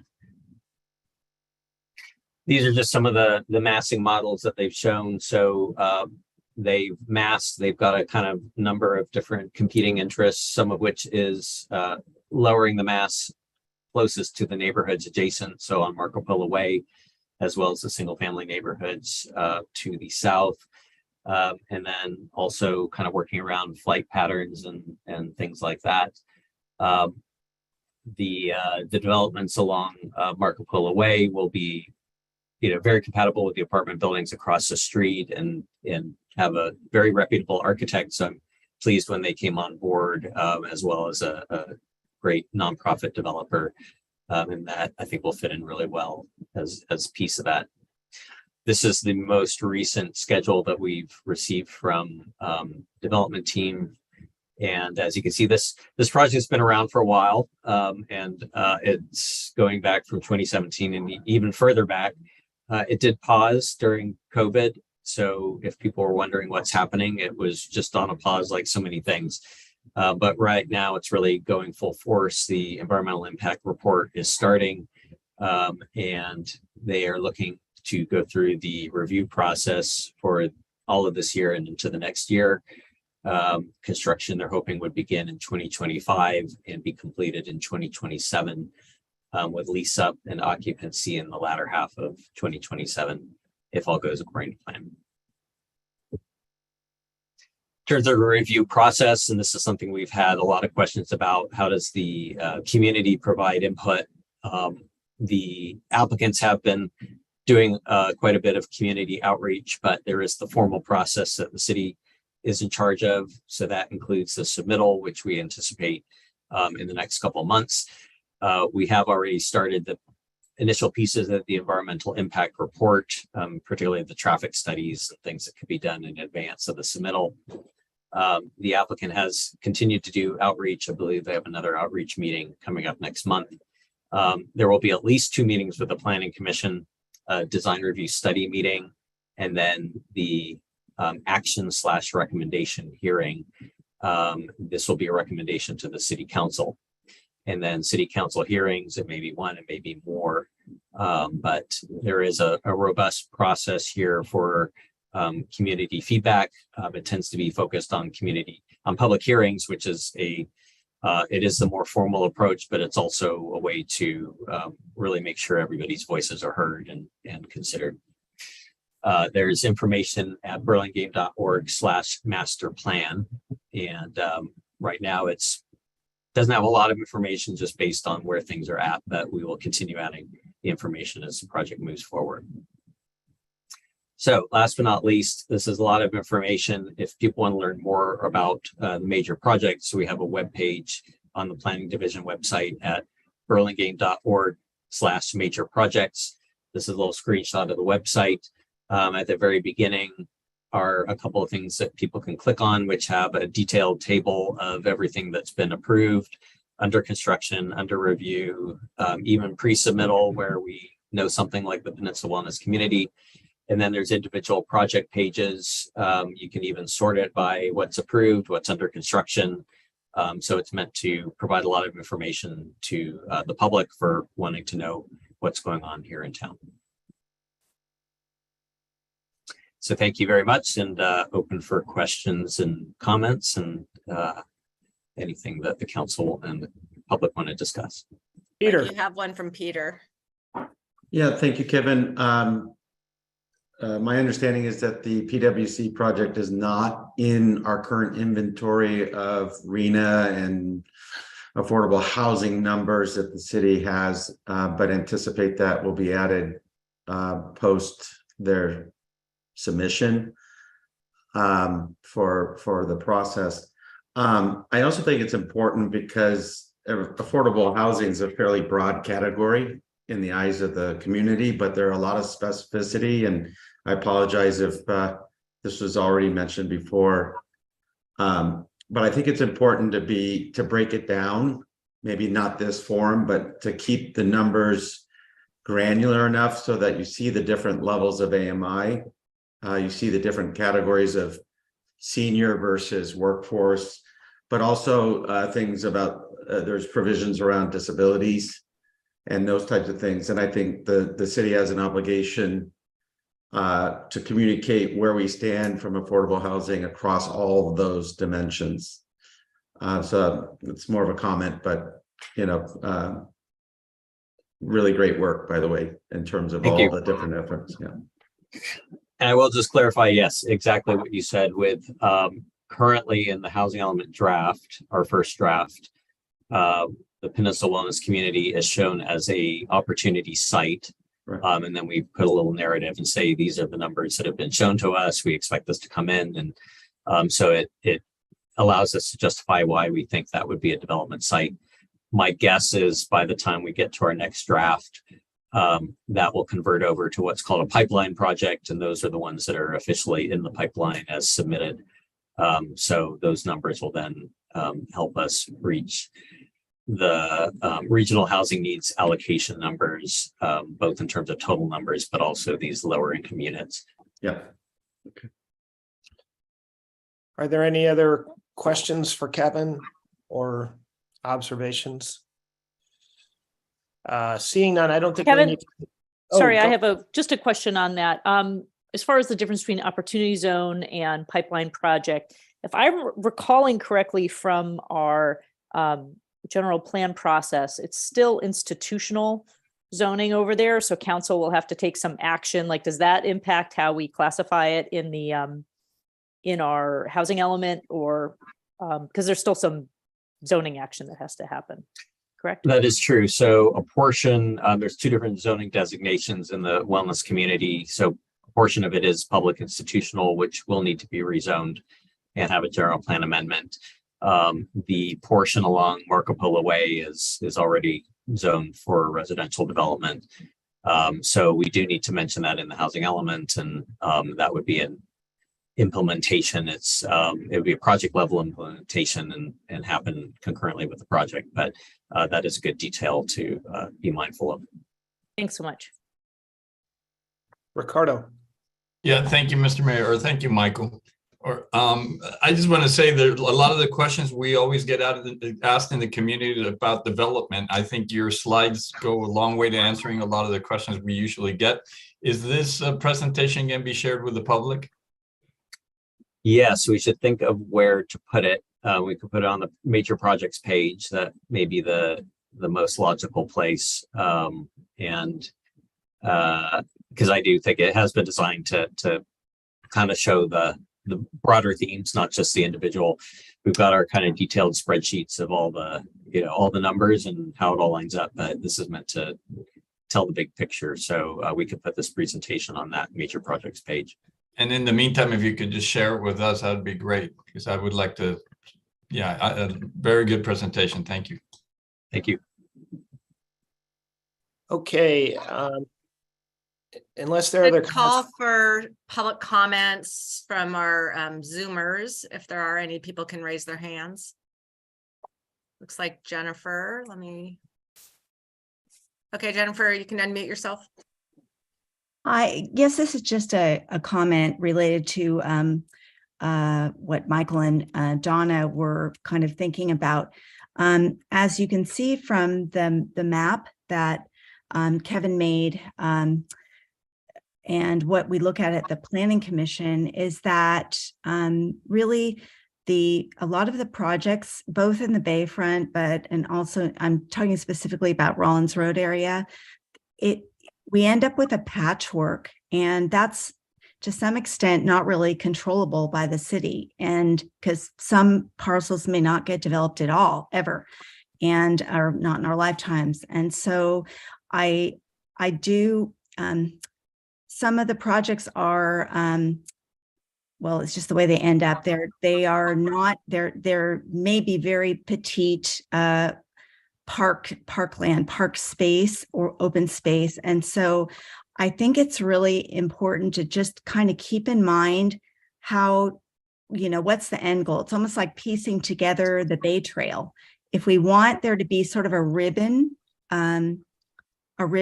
of space for the public to walk through, not that stops at a boundary of a parcel, I think it's really important to have that always as a higher goal, and however that's achievable. So it's just a comment. I appreciate it's gotten brought up sometimes in Planning Commission. It got brought up again today, and I've heard it before, how to make that actually happen so that some of these developers, when they first come and say, I'm interested, that is already stated, well, gee, this is this important piece. How can we make this work with your development? So it's just a comment that I think that's really important. So it's not a bunch of disparate parcels and developments that stand all by themselves, but that it's part of the whole neighborhood. So thank you. Thank you, Jen. I don't see any more hands raised. I do have an excuse me, I do have an email that came in. Oops, somebody just raised a hand. Let's see. Jonathan Wan. Go ahead, Jonathan. Hi, good morning. This is Jonathan. So thanks for the exciting project development. So my question is very simple. Have we done any evaluation in terms of traffic commute? Because there are only like 2-3 exits, but we can see there's a host, many different developments. So just curious, about commuting time, in the morning, in the evening, because I think that's the next things that the public would be interested to know. Thank you. I can take that one, Jonathan. Thank you for the question. As we prepared the general plan several years ago, the way you do the general plan is you think about what happens if it all gets built out, what's going to happen to traffic, the environment, education, so youth, water, infrastructure. And in that general plan, our conclusion was that this development can happen and it won't lead to an over degradation in traffic or safety, or that those impacts can be mitigated. The Rollins Road in particular sits, as you know, right on Caltrain and BART, and that's a big help. But we did look at that. Obviously, we always are mindful of traffic impacts and have a traffic and safety commission that field, day-to-day questions or suggestions from the public. But we did study it, and we think we can manage it, is the sort of short answer. But I appreciate the question. We all do. And it doesn't mean the work is finished. I'll be clear about that. Lisa, did you say there was? I do have an email, so maybe I'll read that and then we'll just check one last time for public comments. So this email came into the public comment inbox from Terry Nagel, former mayor and council member. I believe it's for this item. So she writes, has the city shared with other cities its new zoning map that requires rising waters to be taken into account along the bayfront when planning developments? What one city does affects other cities. The answer is yes. Yes, I can answer that, Lisa. So through the creation of one shoreline, the whole point of that JPA that we put together was to collaboratively work together in order to share ideas. So already San Mateo, East Palo Alto, Redwood City are adopting and looking to adopt the same standards. We were really the first out of the gate prototype. And spent a lot of the time and energy to essentially set the gold standard. And now we're relaying that through one shoreline and the work with land matterment throughout the county. Great. Thank you to your work on that in that agency, Donna. So then I think we're done, and the schedule is to take a brief break. So right? since we had our unexpected break earlier, we were going to do a 10-minute, but I'm going to suggest that we do a 5-minute break here and come back at 11:05, and then we can go into the next part of the agenda. Okay. Great. See you in 5.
Okay, 11:05, council member friends.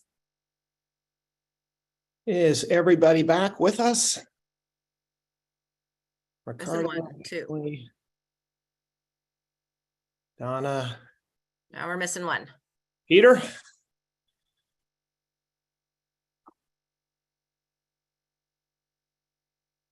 Gave me time to go get a jacket. My house is freezing. I just turned my heat up and put a blanket on. cold today. Yeah. We got spoiled by 2 days of 70-degree weather. Yeah, exactly. Like that. It's like the Indian summer. It's the spring version of the fake out spring. Right.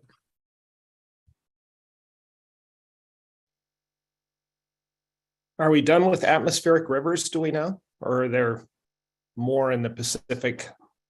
I haven't heard. I hope we're done. I hope we just have moderate rainfall every once in a while at night. I like that. I like that. There's Right. still, we have another month and a half to go before, but rain is welcome, but steady and slow. Right. Right. Not at commute times. Not when I have to walk my dog. Amen to that. Peter, there we are. All right. Okay. This takes us to our final module, and I hope we left enough time because we also want to have public comment. But this is the opportunity to think about what goals we want to add, what projects we want to add. As I tried to describe in a note to y'all a couple of weeks ago, this is a different format than usual because we have capacity, having completed a couple of our other big projects where we created subcommittees. And so what I asked council members to do is to come with one small idea and one big idea. And let me explain what I meant by that a little bit. So a small idea is not something we have to debate particularly. It's really an idea that staff can sort of chew on and see if it can work. If it seems like a good idea and it's affordable and we can do it, then staff will have that as an idea to pursue. Obviously, I think it helps to make a case for your small idea, but it isn't meant to be a big policy debate. It should be relatively straightforward, and then it's just up to whether we have the capacity to do it. Again, at the staff level and with budget. So the bigger idea is something where we would likely, if that one we will discuss and figure out which big ideas we can work on. We probably can't work on 5 big ideas. So which do we like? And then on those bigger ideas, that's where we have the ability to create a subcommittee and employ, staff resources with Lisa's guidance to try to advance those bigger ideas. Obviously, when we were creating the subcommittees this cycle, we left some in place. Obviously, Broadway overpass committee stays in place, but some of those committees, their work is at this point a little, I think, less demanding, just fewer meetings. Other subcommittees may perk up. I know the City Hall committee may wind up taking more cycles. So what we'll do is we'll have this conversation about the bigger ideas, and then we'll kind of digest it, and I'll talk to Lisa afterwards and over the next week or two to figure out what maybe we can take on. So that was kind of my idea about how to proceed. And in order not to have one person talk for too long, what I thought we would do is do a kind of, not exactly a lightning round, but a quickish round where we share our small ideas, and then we'll come back and do the bigger idea. So would anyone like to go first? I know there's an order in the agenda, but I don't mind the agenda order. Would anyone like to volunteer a small idea first? Ricardo. Yeah, I got my small idea. There's a cyclone fence that runs between the frontage road and El Camino Real, between like I'm thinking Truesdale to Murchison. That's always bugged me. I know it's not all our purview because it is Caltrans, but I would love to be able to work with them to try to fix those ugly cyclone fence. That is my small idea. Let's just make sure we know where you're talking about. This is on Truesdale, did you say, or on? It runs parallel to El Camino, between El Camino and the little frontage road that's up against those medical buildings. and it runs from Truesdale to Murchison. Got it. So it's that strip of land in between the medical office buildings and El Camino? Yes, that's correct. Great. That's a great little, that's a perfect example of a little idea that we can now work on because, or at least it'll be up to Syed or whomever, but that's terrific. Thank you for that suggestion. Anybody else want to go next?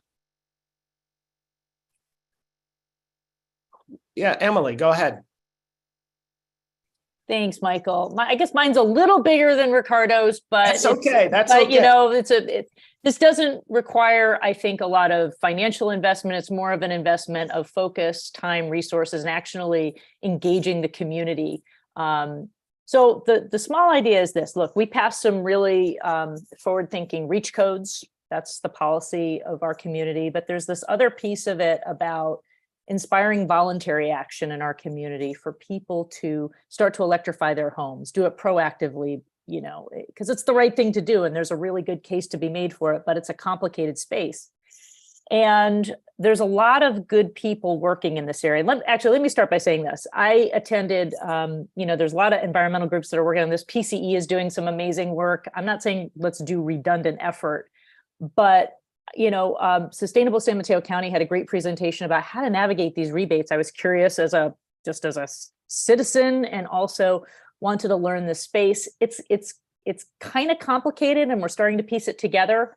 But I've also, this idea has come to me from a number of constituents that have brought it to me. So it's not my great idea. It's what I'm hearing the community may need. Is how to navigate these rebates. What's the business case to people's pocketbooks for doing some of this electrification?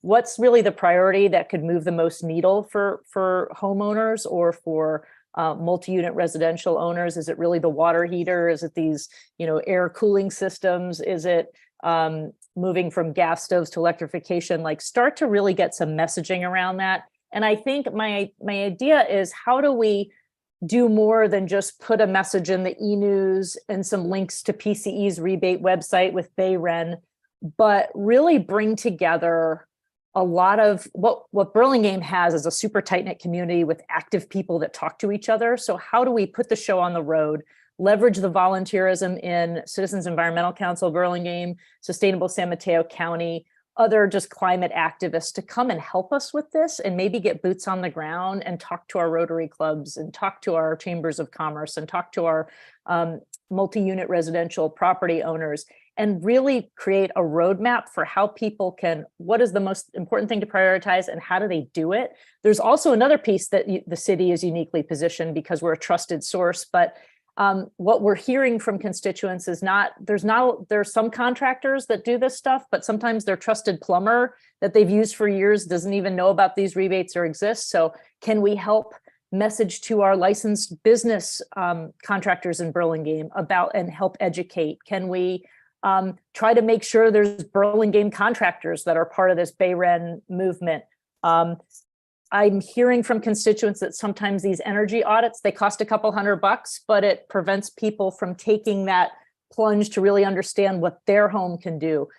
If we did want to allocate budget, maybe we allow a couple of, you know, we pay for a couple of audits, but we require these constituents to come and do testimonials and share their stories. I don't know what the answers are, but there's a lot of issues around this that it's such a good idea, but I think it's not only the right thing to do, but it's positioning our community, our homeowners, our multi-unit residential owners to start doing the right thing and do it proactively before mandates come down from higher. So thank you. Appreciate that. I think that this is being recorded, right, Lisa? So I can't remember if Segal is on this or not, but I think that's— She is here. Okay, well, you've given her a lot to think about and certainly an idea of making it the rebates and adoption more easily navigable for Burlingame residents is a great idea. Thank you. So we'll look for Segal hopefully to operationalize that idea. Segal is going to come we didn't have time this meeting, but we are going to have her come present to the council, similar to what she did a year or two ago, where she talked about her work plan and getting prioritization of the work plan through the city council's input. And so she now has this to factor into that as well. Donna or Peter, do you want to go next? I can go. We can let Peter go last if you want. And thank you, Emily, on that. And yeah, PCE is working a lot on this to help coordinate, because we're hearing, this is obviously a problem in every single city. And I think it's probably it could actually even be a big idea. So thanks, that's great. So my little idea is something I know staff is already working on, and I just want to help to make it facilitate it. And that is the internship program that Lisa wants to work on, which is to me a way to lean into staff development and the cultivation of a future workforce, because I think we all talked today about the fact that we're really going to be concerned and worried about the ability for workforce to come here. And it's not just housing, it's not just whatever, it's the competition against the private sector, and trying to figure out and create a path for people to understand what public service is. So I think helping Lisa to create and endow and figure out a way to pay these interns. I really think I don't believe in non-paid labor ever for the city. So pay people, pay them well, and bring something in that can start to cultivate and develop our workforce. And anything else around development of workforce that we can do. So I realize I've sort of mentally started assigning each of these. So obviously I think Ricardo's we'll let Syed report back at some point whether that's doable, and if so, how, and so forth. Emily's to Sigal, and that one would be to you, Lisa, I think. I will say, so first of all, I love the idea of internships. They do take management time, but it's in a way, it's less about what we get from interns and more what we're doing to give back to creating public servants. I just want to say, I think it's really important that we pay people, because otherwise, if it's unpaid, you're basically slanting all those opportunities to people who are wealthy, who can afford to work for free. And so from an equity point of view, it's incredibly important that we do pay people so that anybody can participate who wants to and who's qualified. Emily, did you want to make a comment? Yeah, just a comment on that. My day job these days is in workforce development, and I just want to flag the idea that there's even resources out there, particularly for folks with barriers and underserved youth, that we're looking to place people in internships, and there's funding to place them, but to find great places like the city of Burlingame to work and to place them. So there could be, yes, maybe our city puts some budget, but there's other opportunities to get youth involved. Maybe not necessarily Burlingame youth, but I think we could probably incorporate that too, because there's plenty of folks in need here. I'd love to explore that further. I think it's a great idea, and there might be resources outside the city of Burlingame to help pay for it. Thank you for sharing that, Emily. And I think, Lisa, because I know, again, that the question will always be like, the time it takes to have an intern, not just what you get, but also the time and I think as you think that through, you should, check with council members, because I think most of us, or maybe even all of us, would also be willing to put some cycles into helping an intern, if that helps you, so I'll leave that be, because we're not meant to go into great depth on the little ideas. Peter, you want to go next, or you want me to go next? I'm sorry, can I just interrupt for a sec? Lest we all are under the wrong impression, we actually do have a number of interns already in a variety of places. So, and we work in partnership with colleagues through the Next Gen committee that I sit on, which is a 2-county committee, San Mateo and Santa Clara County. There's regional internship programs. We post our jobs through that, our internship jobs through that. We participate through that. So we are not, I don't want anybody to think like we are anti-intern. We're not intern free. Right. We're not intern free. We do have interns, but interns also require a lot of supervision. So I also don't want people to think that all of a sudden we're going to have 50 interns running around, because we're not. We just can't do that. Yeah. Understood. I mean, Lisa, I knew you did all that. We talked about this. So it was just more like, how can we help you with what you're doing to keep it robust and make people more aware of it?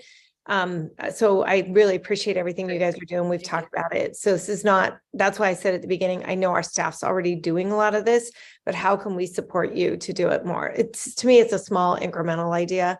How can we help you figure out how to be better at it, and how can we ourselves participate? Yeah. Thank you. Peter, do you want to go next? Sure. And I apologize up front if I'm kind of blurring the lines between small idea, big idea, and what constitutes what's funding available.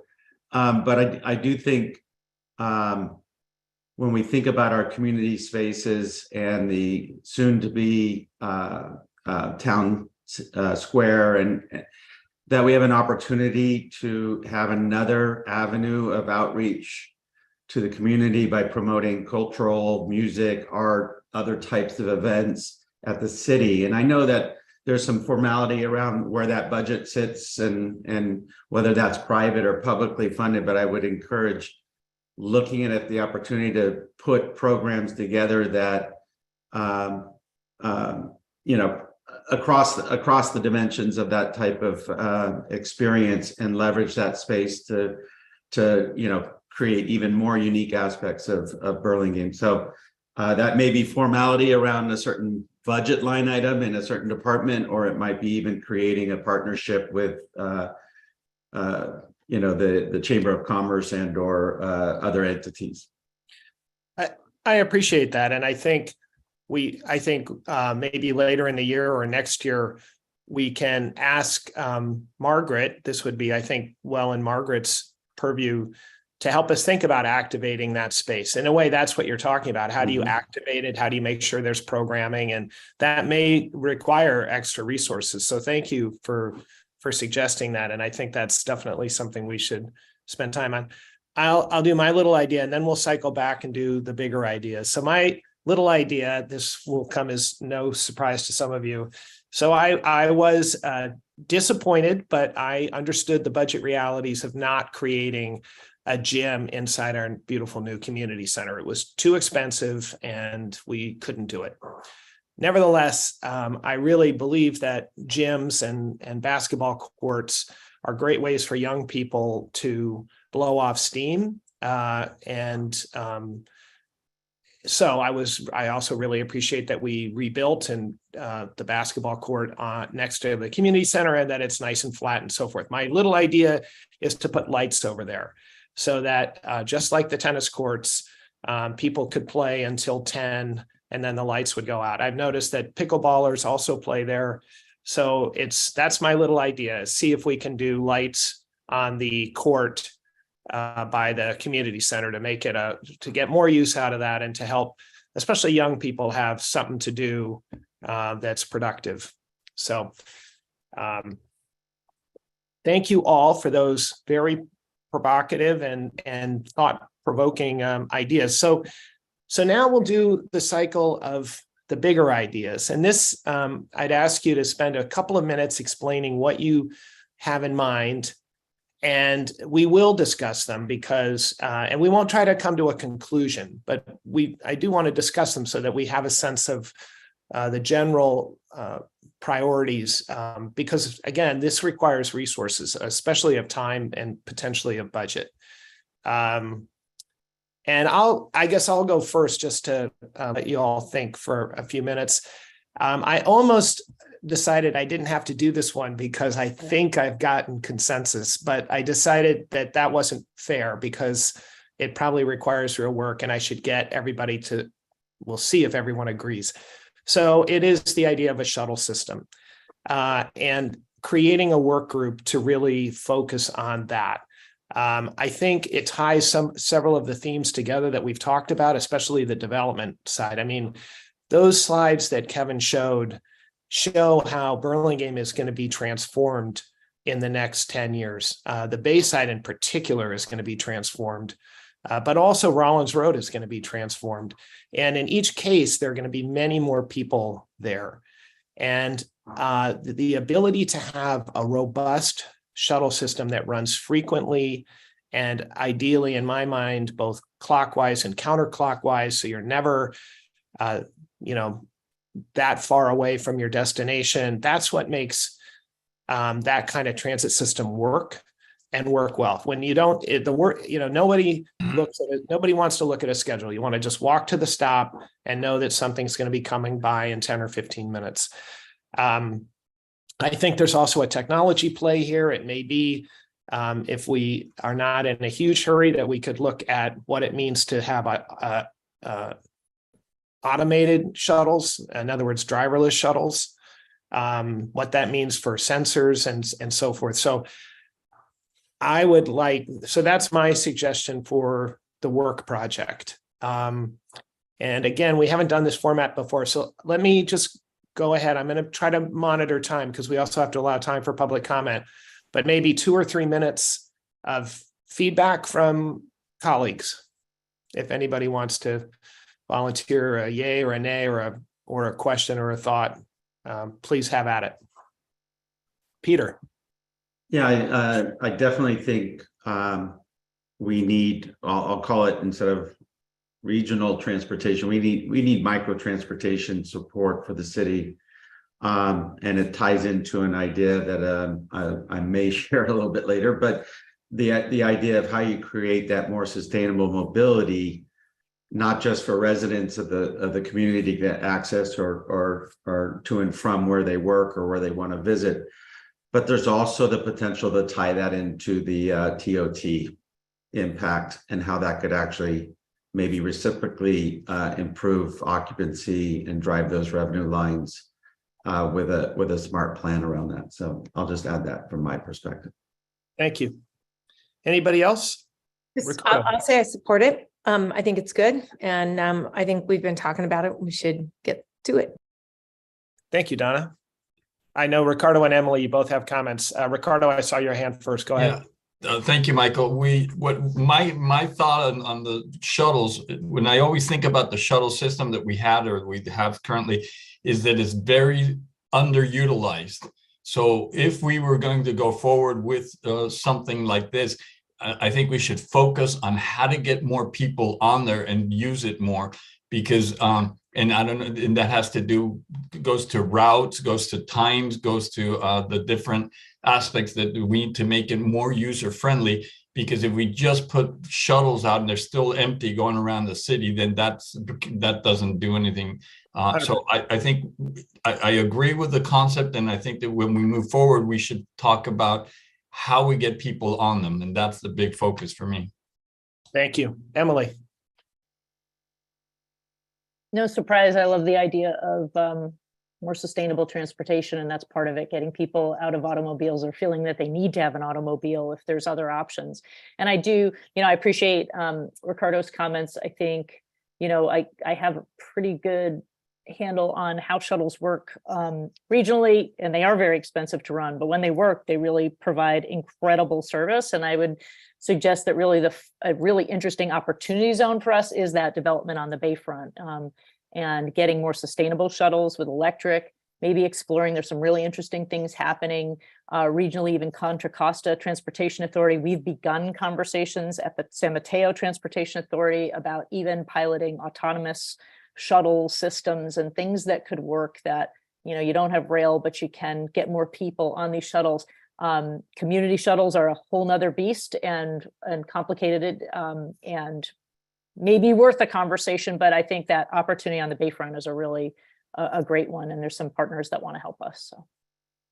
Okay, thank you. I appreciate that. And so, but in the watching time, I would invite any of my colleagues who would like to go next. Ricardo. Thank you, Michael. So I just want to say I thought of a couple of things, so I'm just going to mention one real quick that's not the one that came up with, but I have not given up on my idea of a north-south dedicated bike lane that goes from the BART station all the way to the San Mateo border. So stand by, Syed. We'll keep talking about that one. But my idea was more with a storm water collection and retention program for the city of Burlingame at all levels, starting from rain barrels to like a large infrastructure project to collect and retain water underground for, we go through these sessions where we get like large amounts of rain, and then we go through a very long dry spells. And I think we need to figure out a way to harness that rain when it comes down and store some of that water and put it back out. And I'm guessing that there's some regional funds that could help us do some studies and do look into infrastructure to build it. That's my big idea. Thank you. Appreciate that. That's interesting. Anyone comments? Yeah, Donna. So maybe I'll go next because my big idea ties on to his. That's all. But Okay. Well, then let's let Donna go next, and maybe we talk about if they're linked. Maybe we'll together. talk- Yeah, they're kind of linked. So my big idea is water, same thing, water conservation, but recycling. So not only collecting the stormwater and through the system, but figuring out how to recycle water and use our purple pipe more efficiently so that we can water all these new 13 million square, or 3.3 million square feet of redevelopment that's going to have acres and acres and acres of bioswales and other important landscaping on the front of the bay, especially, and be able to use recycled water for that, as well as any of our current parks. And then we are part of the city of Hillsborough. So we have a golf course here. We have one in Millbrae. And in doing this, I think we have to collaborate, and we should definitely be collaborating with Millbrae and our sister cities SFO. I do know that Redwood City has water recycling in place. So there are some cities that are doing it. So we can probably just, start there by learning a little bit about what they're doing and really making a commitment so that when the next drought hits, we're prepared. Thank you. I do think those two ideas mesh very nicely. Does anybody want to offer any comments? Is that you nodding, Emily? Did you want to comment? No, I think all these ideas are amazing. So, we could comment after each one of them, or I don't know if they we've got to figure out prioritize after the end, but I'm all for, we've got to look at, yes, we just had a ton of rain, but we live in drought situations. We can't all let up on this, and we have to be proactive in our infrastructure. I'll remind, yeah, I appreciate that. I'll remind that we don't need to decide here which, 1, 2, 3, 4, anything like that. This is something Lisa and I will sort of kick around, and because Lisa is the one who has the best sense of capacity of the staff, and ultimately that's, as I say, where a lot of time is, time is the resource here that we have to decide how to spend as well as money. So I love that idea, though. I will say, I think being efficient, not just efficient, but, among the leaders on the peninsula in the Bay Area for smart water. I think that's a good role for Burlingame. I think our residents would like to believe that we're at the cutting edge of how to be efficient with water. I think, a lot of times when we get residents who are concerned about housing, it is indirectly a concern about water.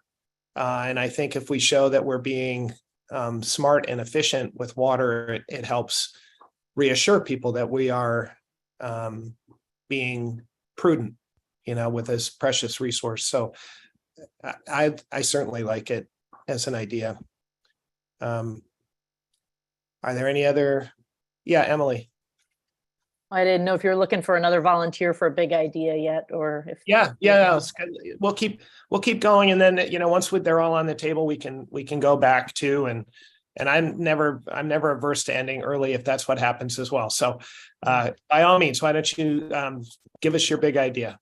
Thanks. No, appreciate it. Michael, really appreciate this format. This is kind of cool, and it's a little bit different twist on stuff that we've done in a while, and it's a great discussion. So my big idea is something that I think probably we planted seeds about this particular policy, almost exactly 3 years ago, pre-pandemic, and then the world blew up. But maybe its time has come, particularly since we had our presentation tonight about all the development on Rollins Road, development on the Bayfront, particularly, even in our neighborhoods. We're deeply committed in this community to reducing carbon emissions, particularly in the transportation sector. We're committed to age-friendly cities. We care about our quality of life, and even our new council member, Peter, brought up, a concern about traffic and safety issues. So the big idea I'd like to throw out there is for us to very seriously consider Vision Zero as a policy in the city. And for those members of the public who may not be familiar with Vision Zero, it's a policy that legislative bodies can adopt, and a number of cities have. It's an idea that started in Europe in the 1990s. It's proven incredibly effective, and it started to catch fire here in the United States. But it's the idea that setting the goal that we are going to eliminate traffic fatalities or severe injuries in a community. And that's the goal. And that's what we're going to work towards, that they're preventable, and that our infrastructure and our policy, sort of a systems integrated approach, can make a difference in this area. And it has big implications, and it may seem like, well, of course we want to eliminate, but when you set forth a policy like that, it starts to a systems-based policy. It's a different lens when we look at how we build our infrastructure, how we consider the speeds of our roadways, how we build our sidewalks, how we build our intersections, how we create an urgency around addressing those things. It makes a difference on the types of roadway treatments that our staff would present to us as options and maybe recommend as their priority. If we set a Vision Zero policy, they would recommend this pathway versus this, even though some community members may be yelling and screaming about this. And so it's a very powerful policy. We had about 3 years ago, Burlingame actually hosted a dinner for Council of Cities where elected leaders from across San Mateo County came and learned about this successful implementation in San Jose, Fremont, Daly City even. That dinner that we hosted at New England Lobster in Burlingame inspired the city of South San Francisco to adopt these policies, Redwood City. And from the position that I've sat at, where I evaluate some of projects and the CCAG's Bike Pedestrian Advisory Committee or the TA, you see the different kinds of projects that come forth that are doing really amazing work to make communities more livable and have higher quality of life and more safety. It might, we have had fatalities, auto fatalities, we have had pedestrian fatalities. Doesn't mean they're necessarily our responsibility, but how can we create the infrastructure that reduces those possibilities? It's a powerful idea that not sure we'd adopt it, but we should at least, I think, hash it out and consider it. So that's my big idea, to consider that policy. Thank you. That's great. I know we have to hear from Peter, but does anybody have any quick reactions to Vision Zero? Or as Emily says, we could let Peter go and then kind of round robin all of the ideas for a minute. I'll chime in, Michael. Please. Love the idea. First of all, I love all the ideas. It's exciting when you think about the future for Burlingame and kind of being on the forefront, and I think our community expects that in terms of how we approach our community, just enhancing the lives of everybody.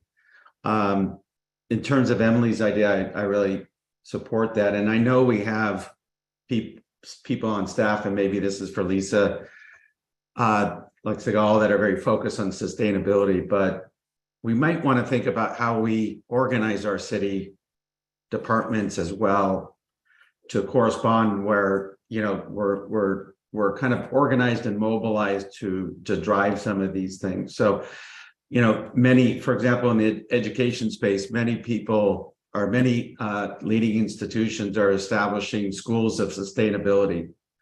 And do we need to look at our council and say, how are we allocating funds, how are we looking at these types of things, maybe through a different lens? So just an idea that might give momentum around Vision Zero and other types of environmentally sensitive and also sustainability sensitive approach to funding and allocation of those funds. So just a food for thought. But I do love all the ideas, and one of the things that I'm sensitive to, though, is especially when you have the Bayfront, when you have Rollins Road and all the different types of development and the pressures that we're adhering to from a state legislative standpoint to drive housing and affordability.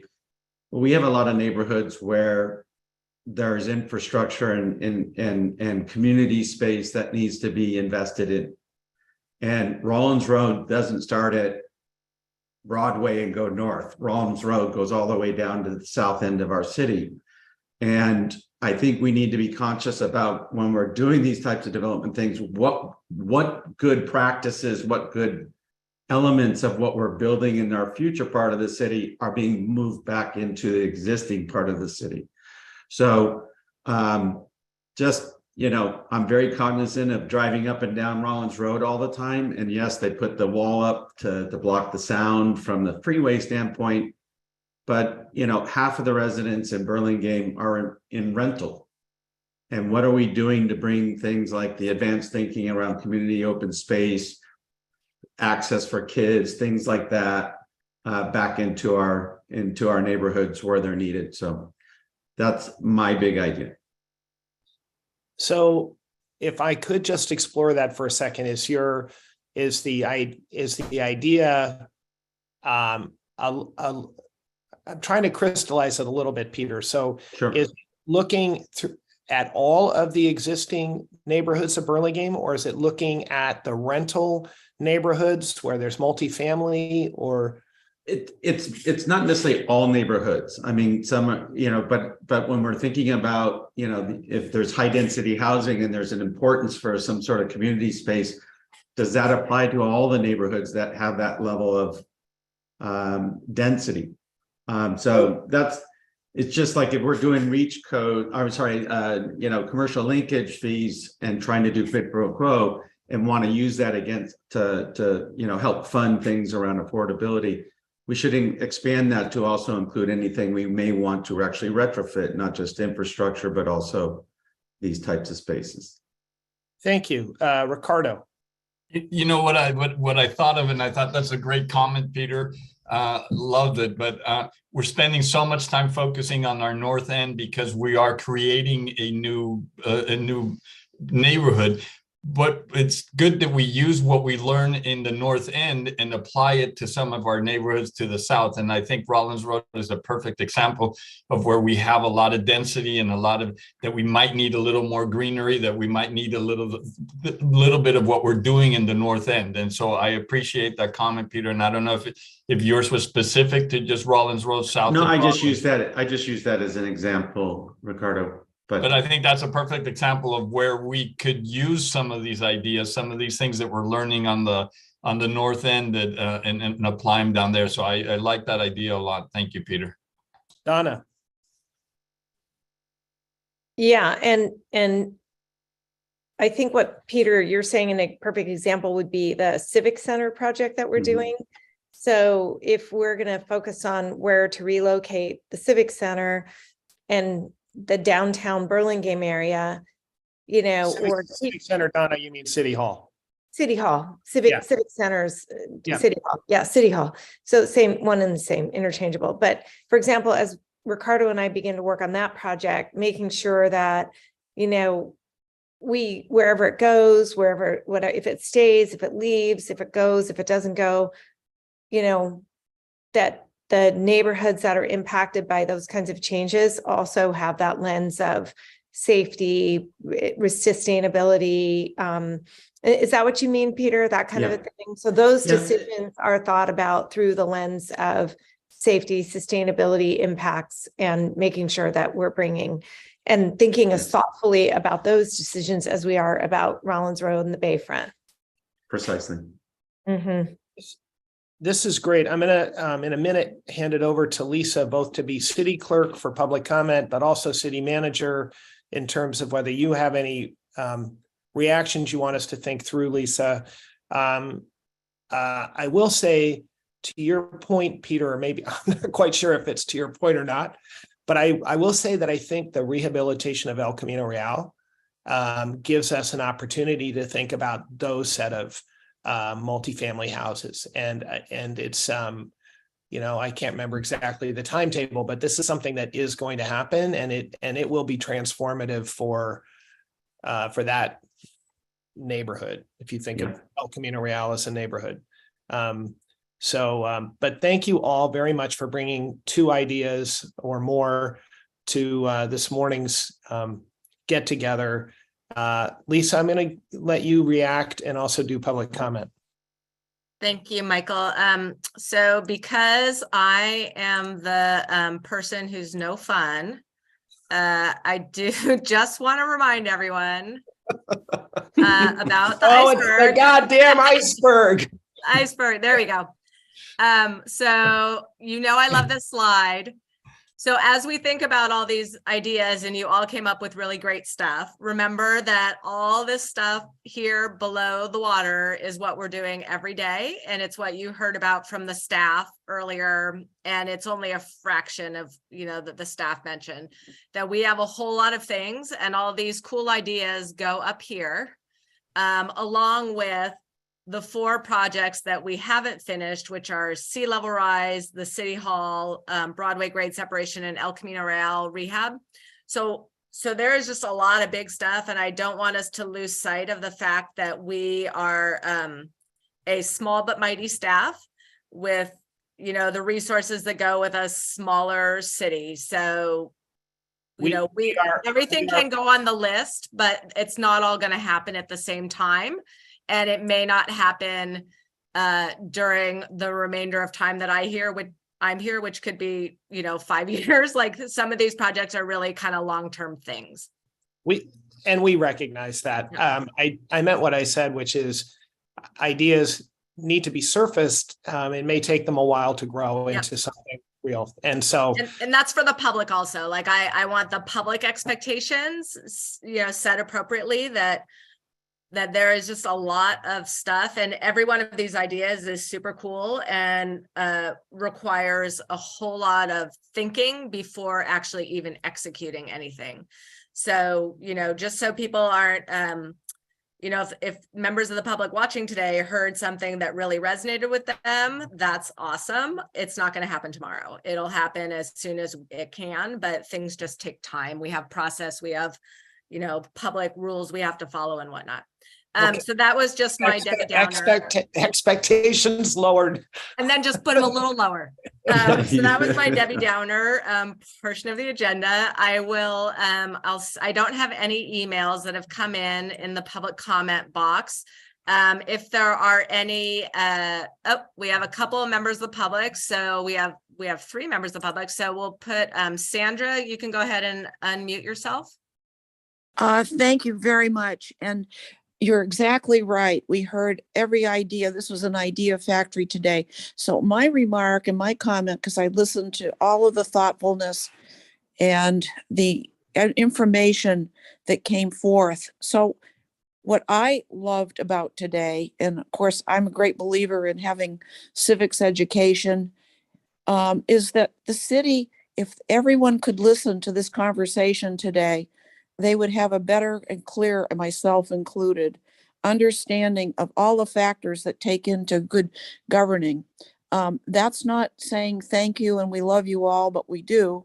But I really want to say that we need as citizens to have much more exposure to the structure and the relationship between thoughts and action that was exemplified today. So I'm going to get off because I know it's getting late and getting cold. Thank you.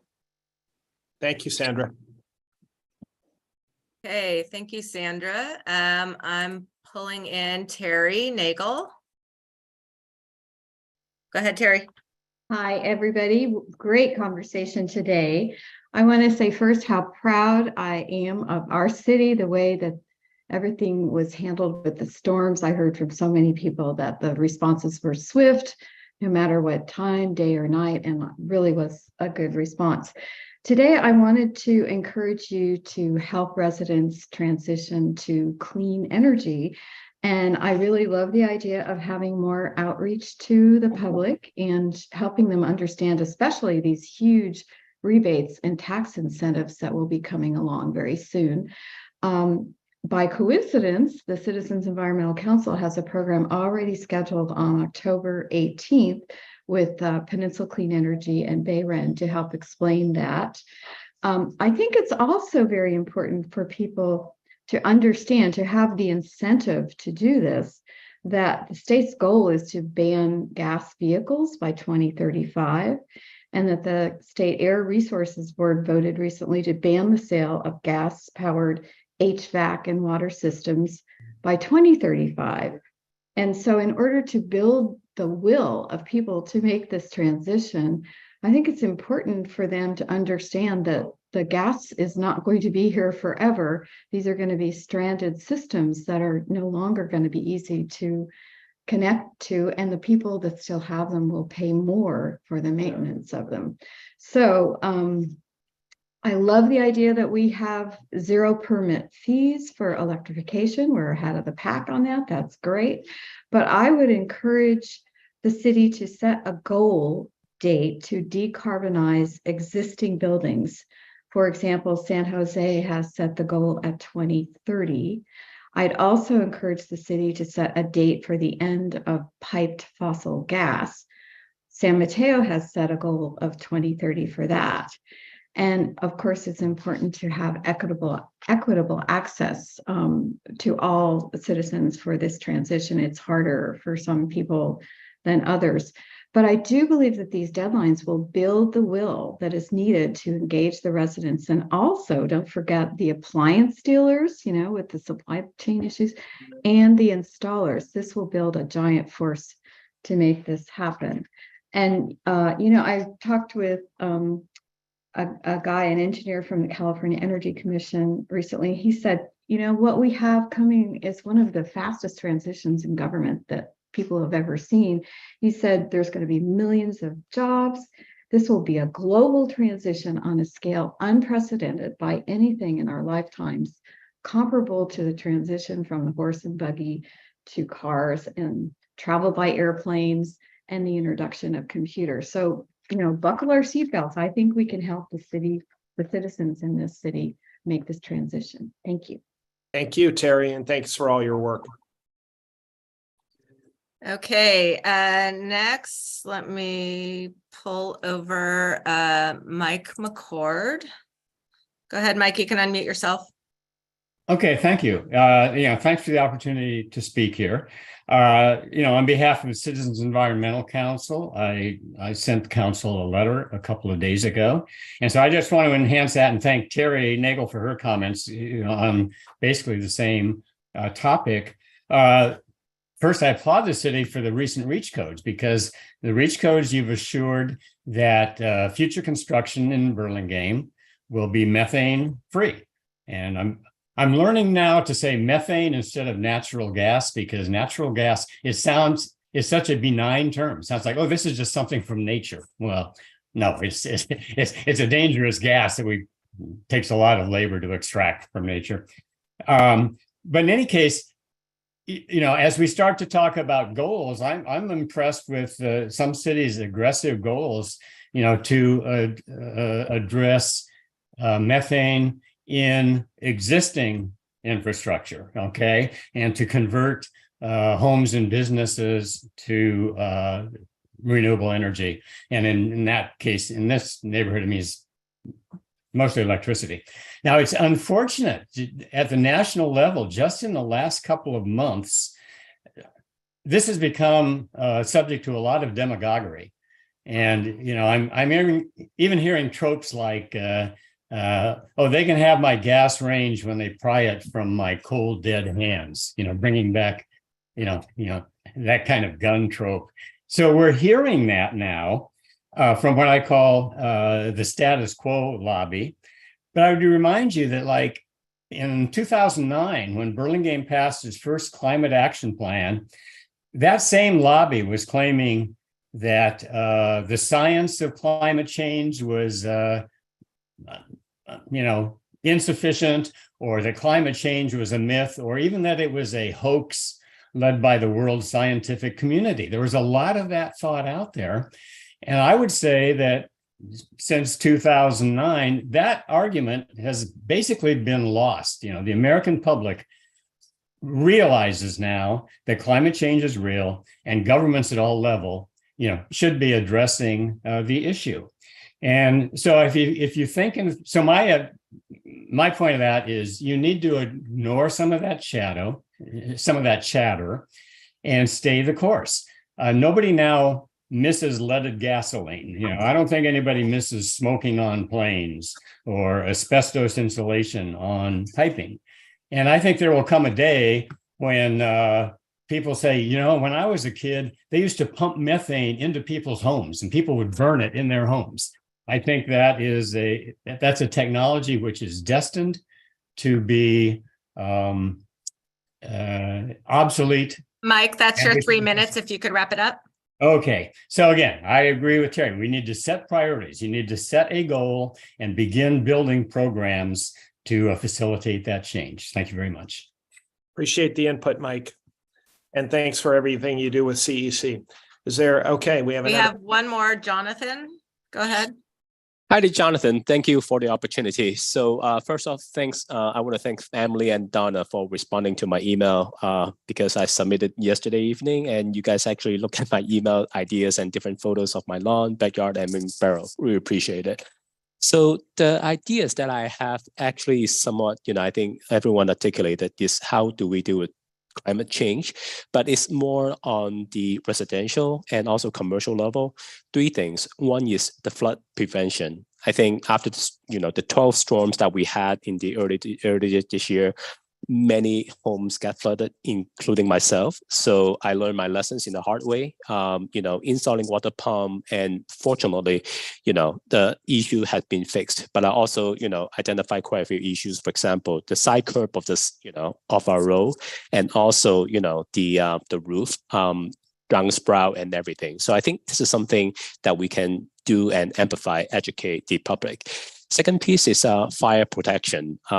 So I think, probably we all forgot about fire is still a potential issue because of the flood. But unfortunately, I need to shop for new home insurance because my existing insurance, they rejected my home insurance because my house is in, the fire zone. I have no idea why, but looks like it's not just me, it's the entire neighbor. And also many businesses, insurance companies especially, they are moving away from insuring homes in California, period, because, they cannot afford to pay for those massive compensation. So the last piece is about security. A lot of our elderlies in our neighbors, they know that, there's a lot of affordable systems, security systems. It can be installed, can be bought at Costco. But the thing is, they don't know how to make it happen. And there's a lot of, concern that they have. The reason why I mention is because I actually about to help my neighbor to install the security system. Sometimes it's a trust factor. So I think, we can do a lot in terms of education, consultation, and also, on site, like building the demo homes and to showcase, for example, how as a homeowner or even, renter can, for example, beef up our flood prevention, fire protection, and also security so that, before the next one hits, whether it's a fire or flood or potential, thief, mail theft or car break-in, we have all those, actions prepared. So happy to further discuss. So, at the end of the day, like Emily mentioned, that if we can identify the roadmap based on priorities, urgencies, and importance, I think it's a win-win for the city and our residents here. Thank you. Thank you, Mr. Wan, and thank you for joining us this morning. It's really helpful to have our citizens and residents and visitors too, for that matter, paying attention and giving us feedback. We're at the top of the hour. Is there anything else you need to say, Lisa? No, we got through all of our public comments, so we're good there. Okay, then I'm going to close us out. Thank you very much, colleagues. Thank you especially to staff. We all deeply appreciate the job you do, not least during the storms, but not only during the storms. And I was pleased that when we called you out at the Chamber of Commerce, there was a very robust round of applause. So it's not just us who thinks this, it is our businesses, our residents, our visitors who really appreciate what Burlingame offers. So I want to thank you. I do want to close today. This isn't common, but we are going to close today in memory of somebody. Mick Lowry sadly passed away last weekend, a longtime city employee. And I'm going to ask Syed to remind us about Mick, and then we will close in his honor. So Syed, can I ask you to say a few words? Thank you, Michael. Thank you for this opportunity to memorialize Mick Lowry. Mick was born and raised in Burlingame in 1956, and today would have been his 21st anniversary with the city of Burlingame. He has worked for the city as a public works inspector, and one of our employees that was highly visible to the residents and businesses, as he used to do inspections for homes, sidewalks. And when he was such a kind person that when he would go out to do inspection, he would do a full service work, like the way back in the day when you fill up a gas tank, you actually go and somebody would fill up your gas and well, you know, it reminds me of that time. And he was just like that. And he would pick up the garbage while he was doing inspection from the front yards of people. And he was a very kind, caring, and compassionate person. He comes from a family that was settled in Burlingame in the 1900s, and they built the original San Francisco airfield runways that is now SFO. So they have been in the construction business for a long time. With that being said, he's very dearly missed, and he has great work ethic. He had great work ethics, and he had left a big void in our department. Thank you for sharing those memories, Syed. So if everyone would please join me in a minute of memorial for Mick and his family.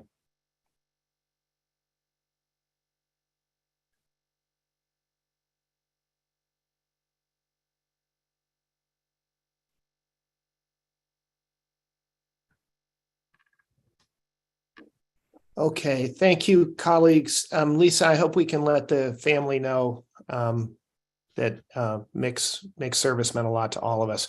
Thank you all very much for joining us today. Thanks to members of the public. Enjoy the rest of Saturday, which looks like it might be getting a little sunnier. So thank you, Michael. Really good meeting. Thank you. Thank you, guys. Michael. Everyone.